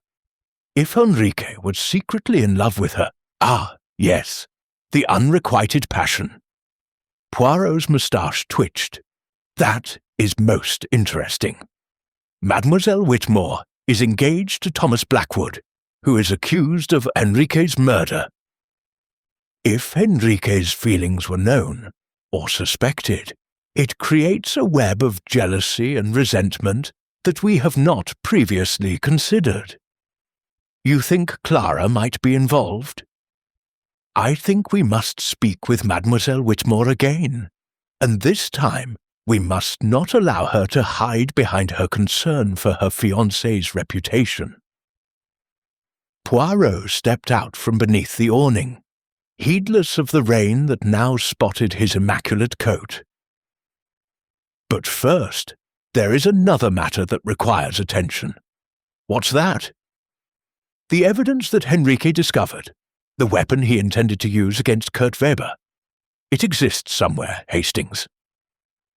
And if we can find it, we may find not only the key to this mystery, but also the means to protect the refugee operation from destruction. Where do we look? We return to the villa." Poirot's eyes gleamed with determination. "Henrique's study has been searched, yes, but by whom and for what purpose? Perhaps the searcher found what they sought, or perhaps—" His voice dropped. "Perhaps they missed it, because they did not know where to look. And you do? I have a theory, mon ami. The little grey cells, they have been most active this morning, but theory must be tested against evidence." He raised his hand to hail an approaching taxi. "Come, the Labyrinth. It has one more secret to reveal, and this time Hercule Poirot intends to find it." Chapter 6. The Hidden Passage. The rain had intensified by the time we reached the Villa Carvalho, drumming upon the roof of our taxi with a persistence that seemed almost personal. Maria Eleanor met us at the door, her face drawn with anxiety. "Monsieur Poirot, thank goodness you've come. There has been a development. The police inspector wishes to speak with you. He is waiting in the drawing room."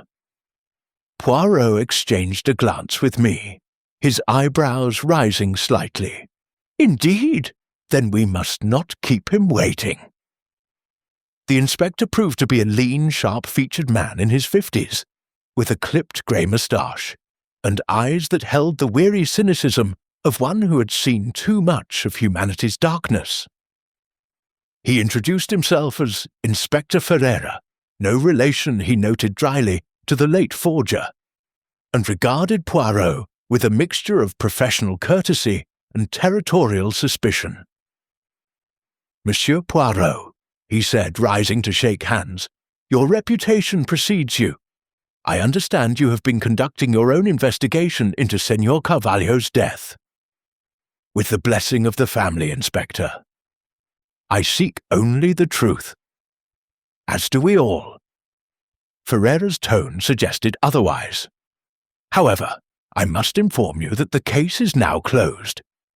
Thomas Blackwood will stand trial for murder. The evidence against him is conclusive." "Is it?" Poirot's voice was mild, but I detected the steel beneath. "Perhaps you would share this evidence with me, Inspector. I confess I have not yet found it so compelling." Ferreira's jaw tightened. The accused had motive. Substantial gambling debts that made him desperate for money. He had opportunity, unrestricted access to the villa, and knowledge of the victim's habits. And we have now obtained physical evidence linking him directly to the crime. Physical evidence? A button. Ferreira reached into his pocket and produced a small paper envelope. Inside, visible through the paper, was a brass button bearing a distinctive design. A lion rampant. This was found in the Labyrinth, near the spot where the body lay. It comes from an English blazer, of the sort Senor Blackwood habitually wears. His valet has confirmed that one of his jackets is missing such a button. Poirot took the envelope and examined its contents with care. His expression remained neutral, but I could see the wheels turning behind those sharp green eyes. "This button," he said at last, "it was found near the body. But the body was discovered by the gardener Paolo, who examined the scene before the police arrived. Why was the button not found then?" Ferreira's eyes flickered. "The gardener is not a trained investigator. He may have overlooked it. Or it may have been placed there afterward." Poirot returned the envelope.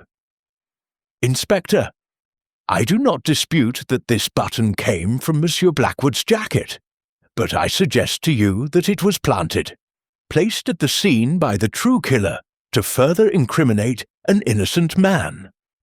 That is a serious accusation, monsieur. It is a serious crime."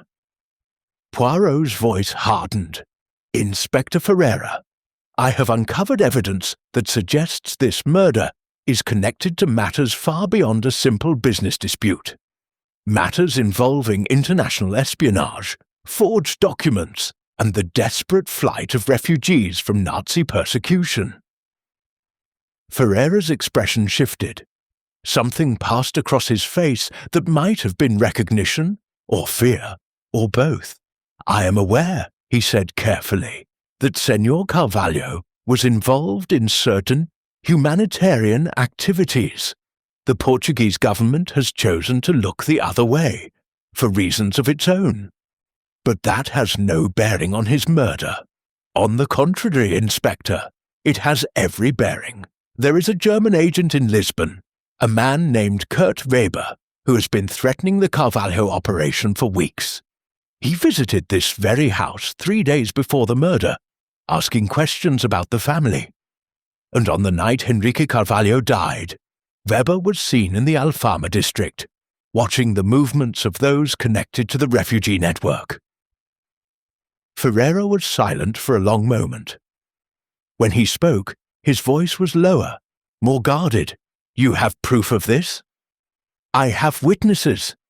And I believe I know where to find documentary evidence, evidence that Henrique Carvalho himself gathered, evidence that he intended to use against Weber." Poirot leaned forward. "Give me 24 hours, Inspector. If I cannot produce this evidence, if I cannot provide you with an alternative suspect, then by all means, proceed with your prosecution of Monsieur Blackwood. But if I am right, if you are right, then you will have saved an innocent man from the gallows and brought a far more dangerous criminal to justice." Ferreira studied Poirot's face for what felt like an eternity. Finally, he nodded. 24 hours, Monsieur Poirot, not a moment more." When the inspector had departed, Poirot turned to Maria Elena with urgent purpose. "Madame, I must examine your brother's study once more, and I must do so alone, without interruption. Of course, I shall ensure you are not disturbed." The study was a handsome room on the villa's ground floor, its walls lined with bookshelves and its windows overlooking the garden. Henrique's desk, a massive piece of mahogany, dominated the centre of the space, and it was here that Poirot began his examination. I watched as he opened each drawer in turn, examining its contents with meticulous care. Papers, ledgers, correspondence, all received the same intense scrutiny. But after 20 minutes he had found nothing that seemed to satisfy him. "It is not here," he murmured, more to himself than to me. "The obvious places have been searched. By the killer, by the police, perhaps by others. If Henrique hid evidence against Kurt Weber, he would not have left it where it might easily be found." "Where then?" Poirot straightened, his eyes moving slowly around the room. They lingered on the bookshelves, the fireplace, the portrait of Henrique's father that hung above the mantel. Then, suddenly, he went still. "Hastings," he said quietly, "the tiles." I followed his gaze and saw what had caught his attention. The fireplace surround was decorated with azulejo tiles, a pattern of interlocking geometric shapes in blue and white, similar to those I had seen throughout Lisbon. But one section, to the right of the firebox, seemed slightly different from the rest.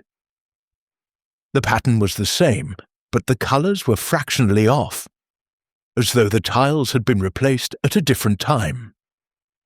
Poirot crossed to the fireplace and ran his fingers over the suspect tiles.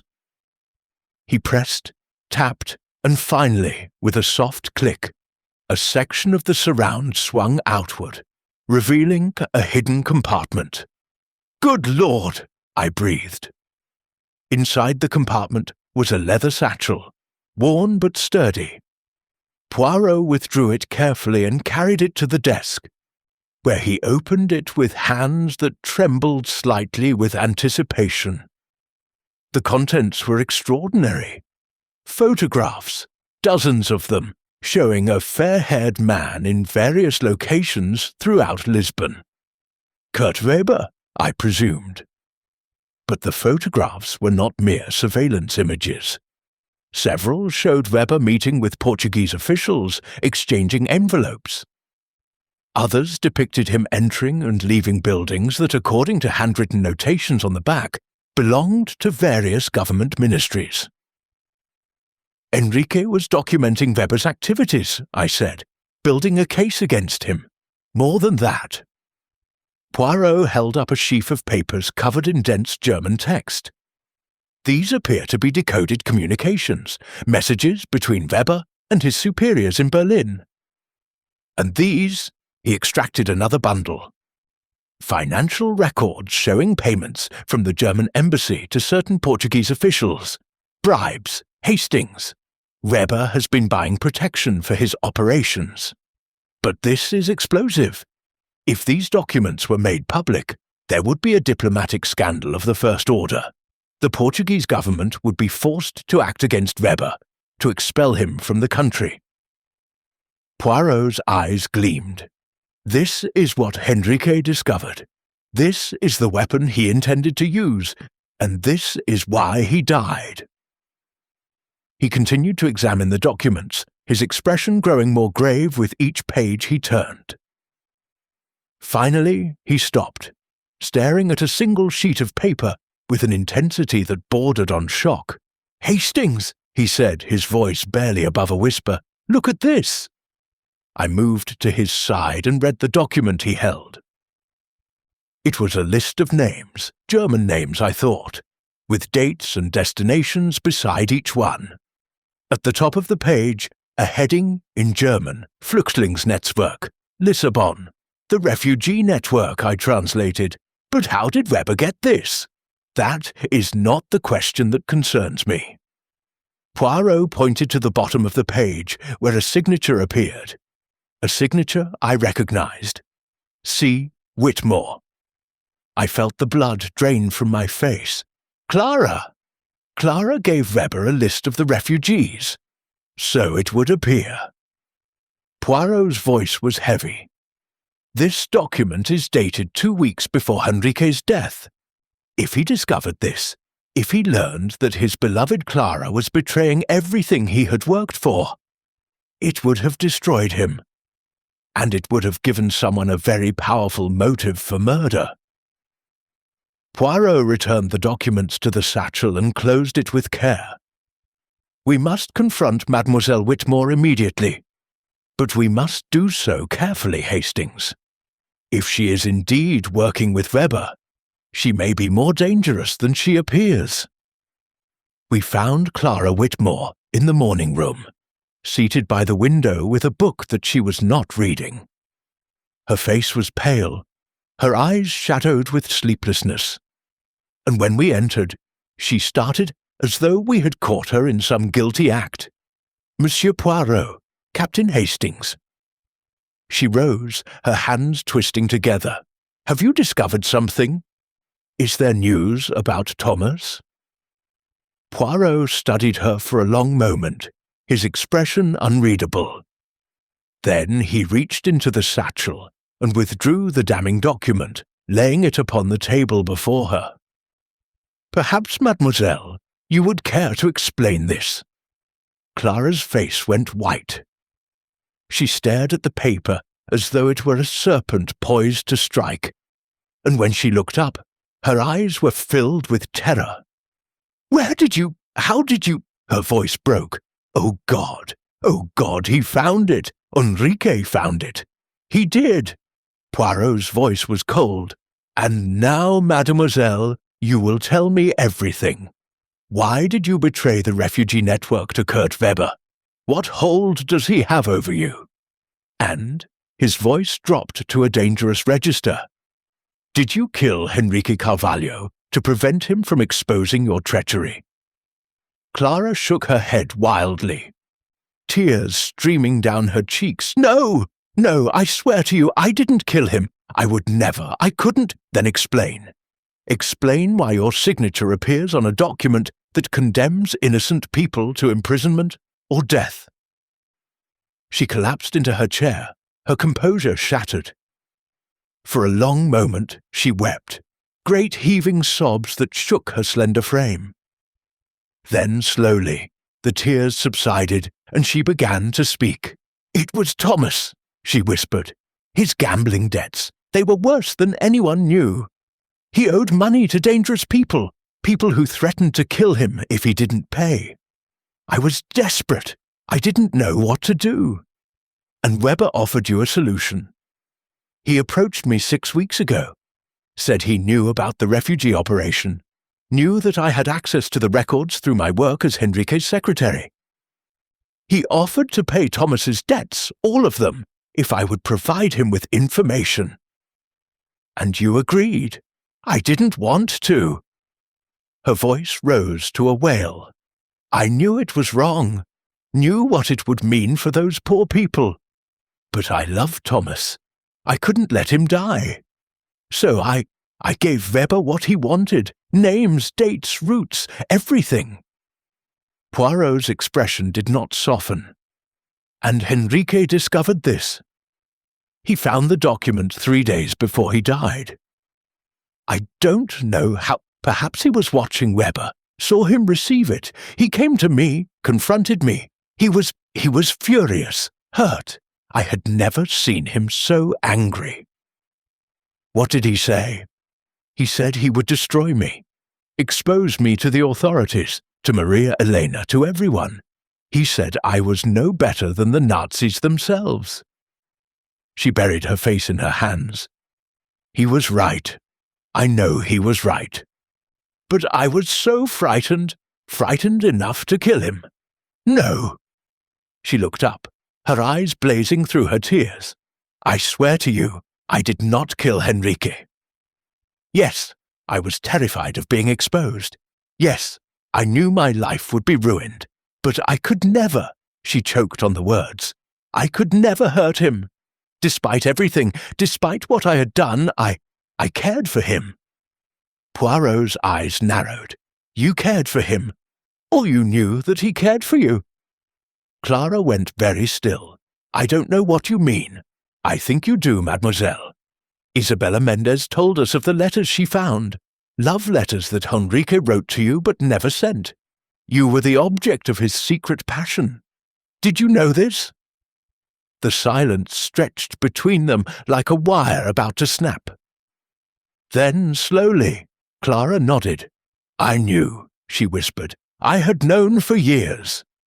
The way he looked at me, the way he found excuses to be near me, the gifts he gave me, I knew, but I loved Thomas.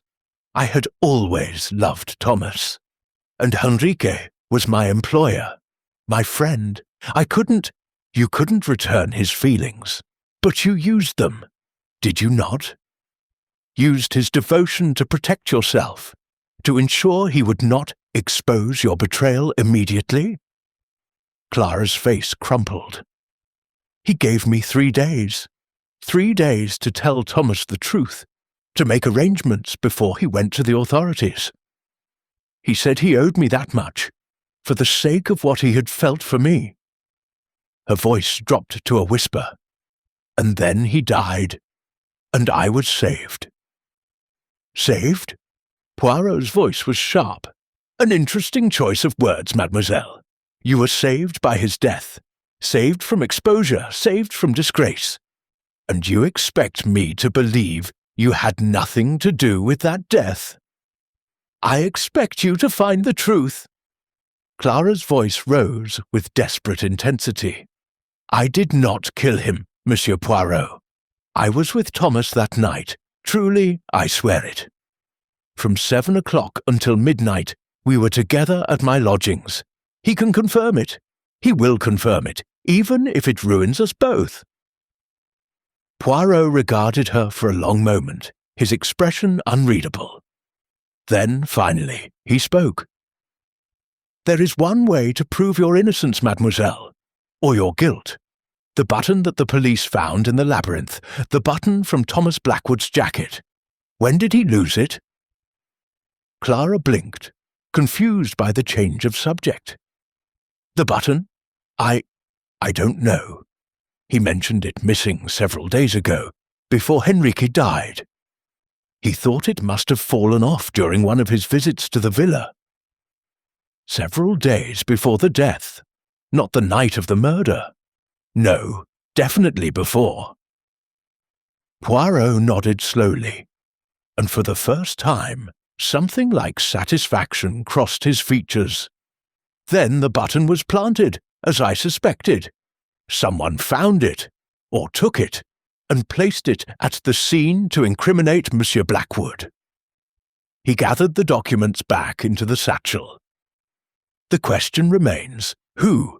And that, Mademoiselle Whitmore, is what I intend to discover. Chapter 7. The Drawing Room of Mirrors. The drawing room of the Villa Carvalho was aptly named. 3 tall mirrors, framed in gilt and dating from the previous century, adorned its walls, creating the illusion of infinite space and infinite reflection. It was here, as evening shadows lengthened across the marble floor, that Poirot chose to assemble the principal actors in our drama. They gathered with varying degrees of reluctance and apprehension. Maria Elena Carvalho sat rigid in a high-backed chair, her black morning dress stark against the cream upholstery. Beside her, Clara Whitmore perched on the edge of a settee, her face pale and her hands clasped so tightly that the knuckles showed white. Thomas Blackwood, released temporarily into police custody for this gathering, occupied a chair near the window, his wrists still bearing the marks of the irons he had worn. Inspector Ferreira stood by the door, his expression a mixture of skepticism and reluctant curiosity. And in the corner, partially obscured by shadow, sat a figure I had not expected. Isabella Mendez, her dark eyes watchful, her famous voice silent. Poirot had also requested the presence of the servants who had provided testimony: Sebastian the butler, the housemaid Lucia, and the young footman Marcos. They stood in an uneasy cluster near the fireplace, clearly uncomfortable at being included in such elevated company. I took my customary position slightly behind Poirot, my notebook ready, though I confess my hand trembled slightly with anticipation. After days of investigation, of secrets uncovered and lies exposed, we had arrived at the moment of truth. Poirot stood before the central mirror, his reflection multiplied into infinity behind him. He looked, I thought, like a conductor about to lead an orchestra through a particularly demanding symphony. "Mesdames et messieurs," he began, his voice carrying clearly through the hushed room. "I thank you for gathering here this evening. We are met to unveil a truth that has lain hidden beneath layers of deception, like the passages that wind beneath this very house, connecting secrets to secrets, lies to lies." He paused, allowing the weight of his words to settle. The murder of Henrique Carvalho was not a simple crime of greed, as the police have supposed. It was not the desperate act of a man drowning in gambling debts. No, it was something far more complex. A crime born of passion, of betrayal, and of love twisted into its darkest form. Thomas Blackwood leaned forward. "Then you know I didn't do it? You can prove my innocence?" "Patience, monsieur. Hercule Poirot reveals the truth in his own manner." The detective's moustache twitched. "Let us begin at the beginning, with the life that Henrique Carvalho led in secret." He turned to Maria Elena. "Your brother, madame, was a hero. For 3 years he risked everything, his fortune, his reputation, his very life, to save Jewish refugees from Nazi persecution. He used the ancient passages beneath this house to smuggle them to safety, and he employed the skills of a master forger to provide them with the documents they needed to escape." Maria Elena nodded, her eyes bright with unshed tears. "He was the best of men. He was, but even the best of men have weaknesses. And Henrique's weakness," Poirot's gaze moved to Clara Whitmore, "was love." Clara flinched as though struck. Henrique Carvalho was secretly, desperately in love with Mademoiselle Whitmore. Had been for years. He watched her from afar, wrote letters he never sent, and suffered in silence while she gave her heart to his closest friend. Poirot gestured toward Blackwood. "It was a torment he bore with dignity, but a torment nonetheless." "I never encouraged him," Clara whispered. "I never—" "No, mademoiselle, you did not encourage him, but you used his devotion when it suited you, did you not? When you betrayed the refugee network to Kurt Weber, when you sold the names of innocent people to save your fiancé from his gambling debts, you relied on Henrique's love to protect you from immediate exposure." A gasp ran through the room. Maria Elena turned to Clara with an expression of horrified disbelief. "Is this true? You betrayed my brother's work." Clara buried her face in her hands. "I had no choice. Thomas would have been killed. The men he owed money to, they were monsters. I was desperate." "And so you became a monster yourself," Isabella Mendez said, her voice cutting through the room like a blade. "You sold lives to save one. How many refugees were captured because of you? How many died?" "I don't know," Clara sobbed. "I don't want to know." Poirot raised his hand, silencing the outburst. "We shall return to Mademoiselle Whitmore's crimes in due course, but her betrayal, grave though it was, did not lead directly to murder. No, the murder arose from a different source entirely." he began to pace slowly before the mirrors, his reflection fragmenting and reforming with each step. 3 days before his death, Henrique discovered Clara's treachery.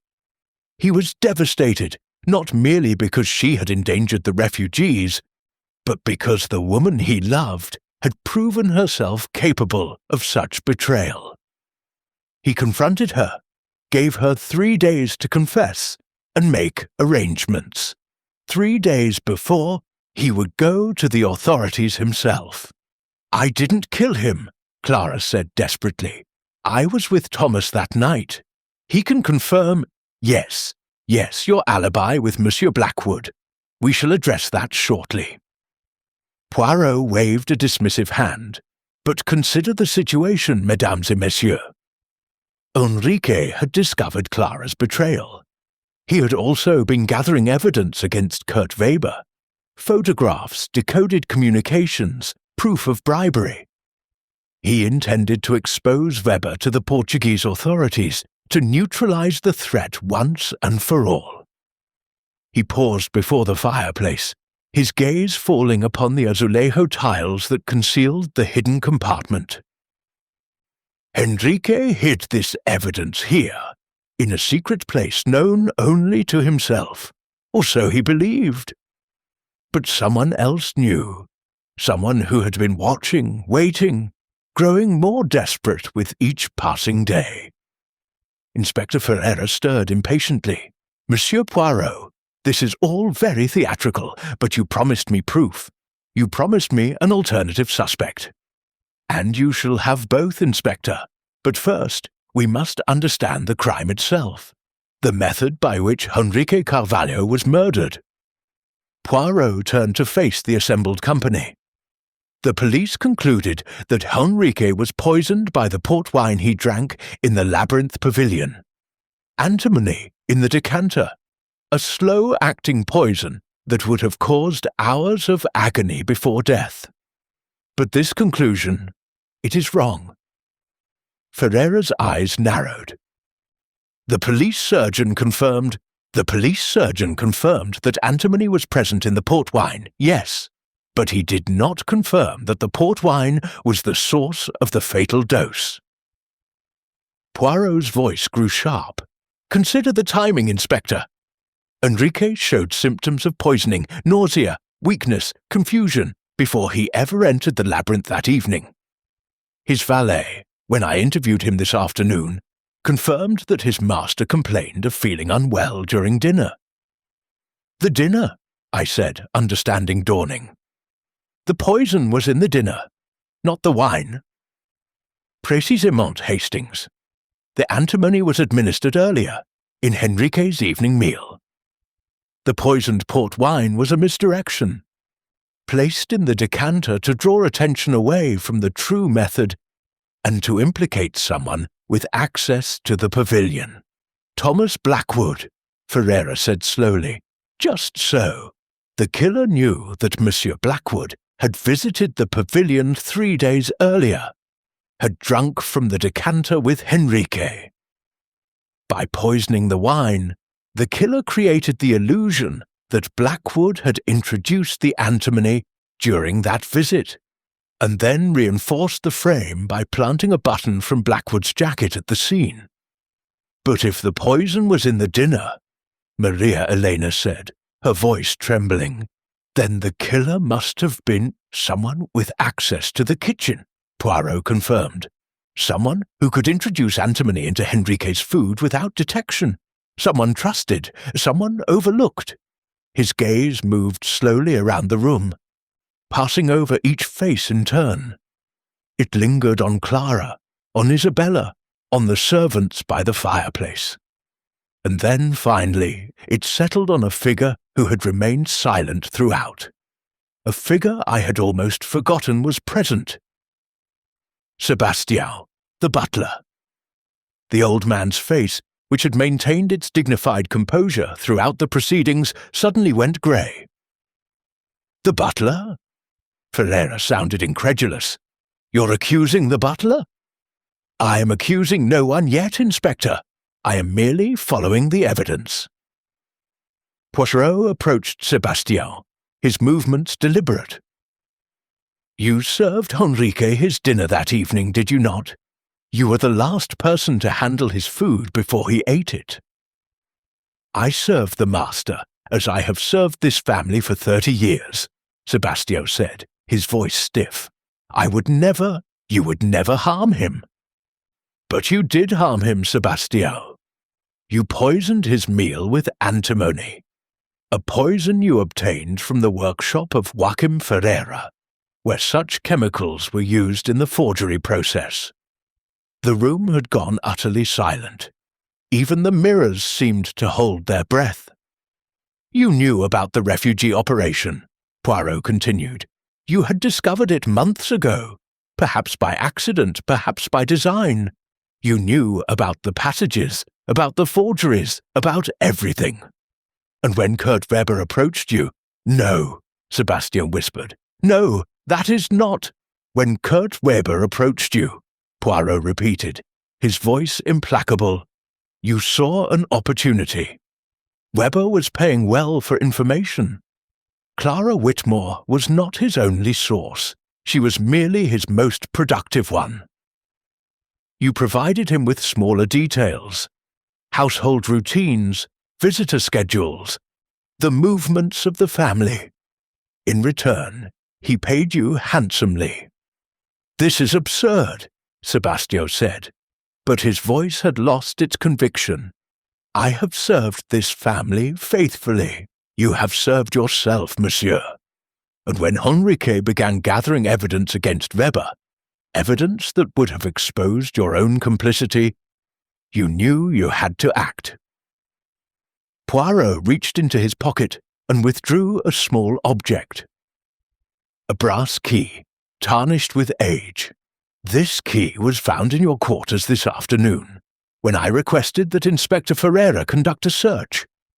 It opens the hidden compartment in the study fireplace, the compartment where Henrique hid his evidence against Weber."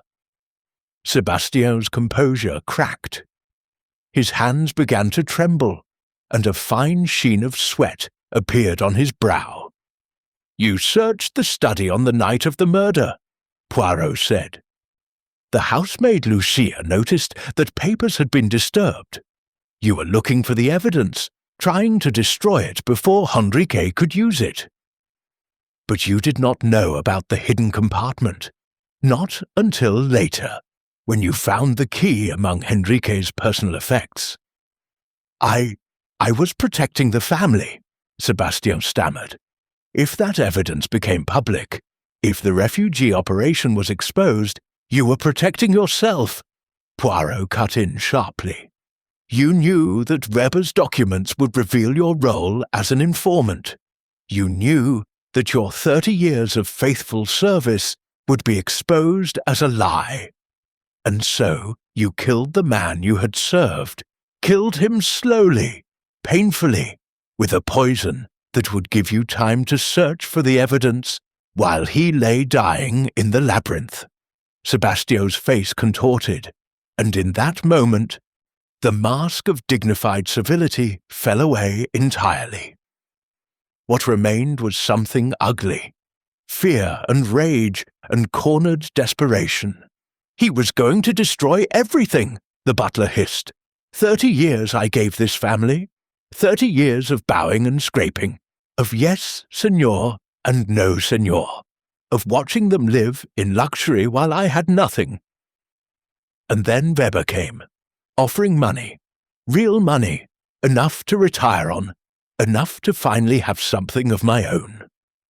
"So you sold information about the refugees," Maria Elena said, her voice shaking with fury. "You helped the Nazis capture the people my brother was trying to save." "They were strangers," Sebastian spat. "What did I care about German Jews? Why should I sacrifice my future for people I had never met?" "Because they were human beings," Isabella said quietly. "Because they were innocent. Because what you did was evil." Sebastian turned on her with venom in his eyes. "And you with your sad songs and your noble airs, You think you're any better? You helped forge documents. You broke the law every day. I broke the law to save lives. You broke it to end them. Isabella's voice was steady. That is the difference between us. Poirot raised his hand, restoring order. The evidence is clear, Inspector. Sebastian poisoned Henrique's dinner with antimony obtained from Ferreira's workshop. He then added additional poison to the port wine decanter to create a false trail pointing to Thomas Blackwood. He planted the button from Blackwood's jacket, a button he had found in the villa days earlier, to further incriminate an innocent man. And he searched the study, looking for the evidence that would expose his complicity with Kurt Weber. He turned to face the butler one final time. But you failed, Sebastien. You failed because Hercule Poirot does not accept the convenient answer. The little grey cells, they demand precision and justice. Inspector Ferreira stepped forward, his handcuffs ready. Sebastian Oliveira, I am placing you under arrest for the murder of Henrique Carvalho. The butler made no attempt to resist. As the cuffs closed around his wrists, he seemed to shrink, to become once again the elderly servant I had dismissed as insignificant when we first arrived at the villa. How easy it had been to overlook him. How perfectly he had hidden behind the mask of faithful service. Take him away, Ferreira said to the officers who had been waiting outside. As Sebastien was led from the room, the inspector turned to Poirot with an expression of grudging respect. I owe you an apology, monsieur, and Thomas Blackwood owes you his life. Blackwood rose from his chair, his face pale, but his eyes bright with relief. I don't know how to thank you, Monsieur Poirot. If you hadn't, do not thank me yet, monsieur. Poirot's voice was grave. You are cleared of murder, yes, but there are other matters that must be addressed. He turned to Clara, who sat frozen in her chair, tears still streaming down her face. Mademoiselle Whitmore, you have confessed to betraying the refugee network, to providing information that may have led to the capture and death of innocent people. This is a serious crime, one that cannot be overlooked. Clara nodded miserably. I know what I did. I'll accept whatever punishment. The punishment, it is not for Hercule Poirot to decide. That is a matter for the authorities and for your own conscience. He paused. But I will say this. You acted from love, misguided though it was. You sought to save the man you loved, even at terrible cost. This does not excuse your actions, but it explains them. And explanation, it is the first step toward redemption. Maria Elena rose from her chair, her face set in hard lines. She betrayed my brother's life work. She helped the people who wanted to destroy us. She did, and she will carry that burden for the rest of her life.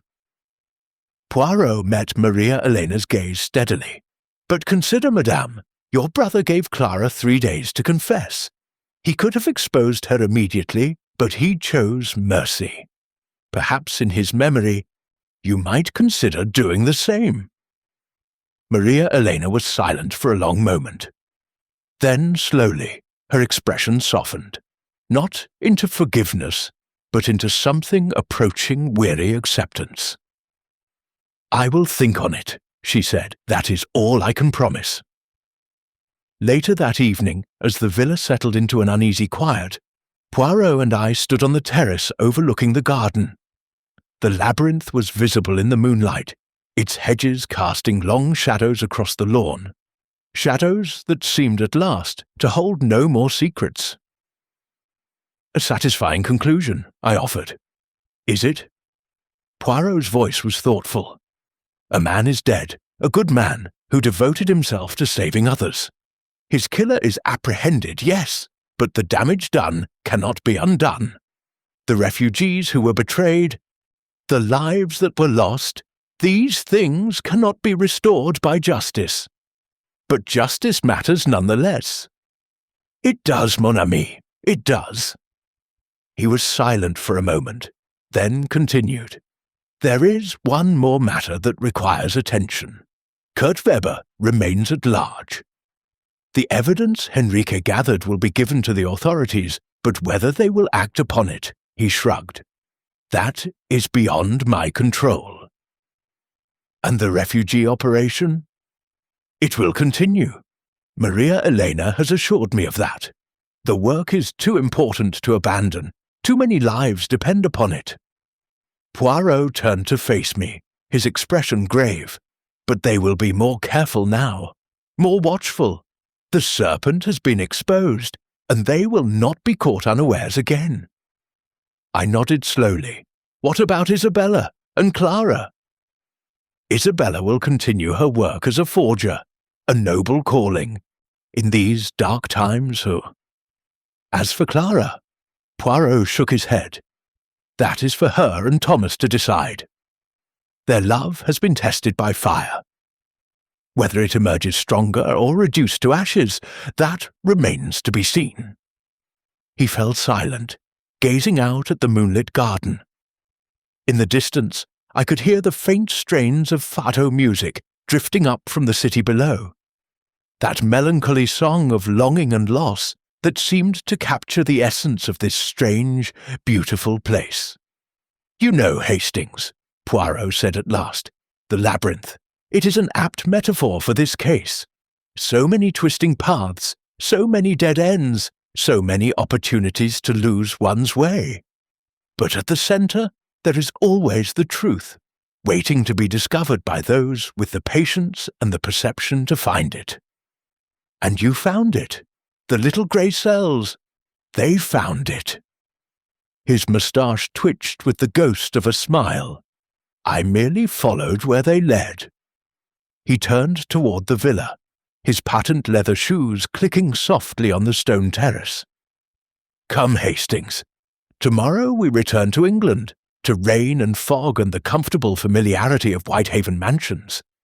But tonight I think we have earned a glass of excellent Portuguese wine. He paused, a twinkle in his eye. From an unopened bottle, naturellement.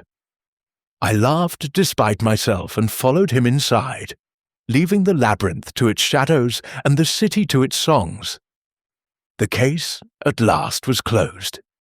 And so concludes the Lisbon Labyrinth, a tale of secrets buried deep, of love corrupted and love redeemed, of the darkness that lurks beneath civilized facades and the light that exposes it. Hercule Poirot once again demonstrates that the truth, however well hidden, cannot escape the relentless precision of the little grey cells. Justice has been served, imperfect perhaps, as all human justice must be, but justice nonetheless. Thank you for joining us on this journey through the winding streets of Lisbon and the shadowed corridors of the human heart.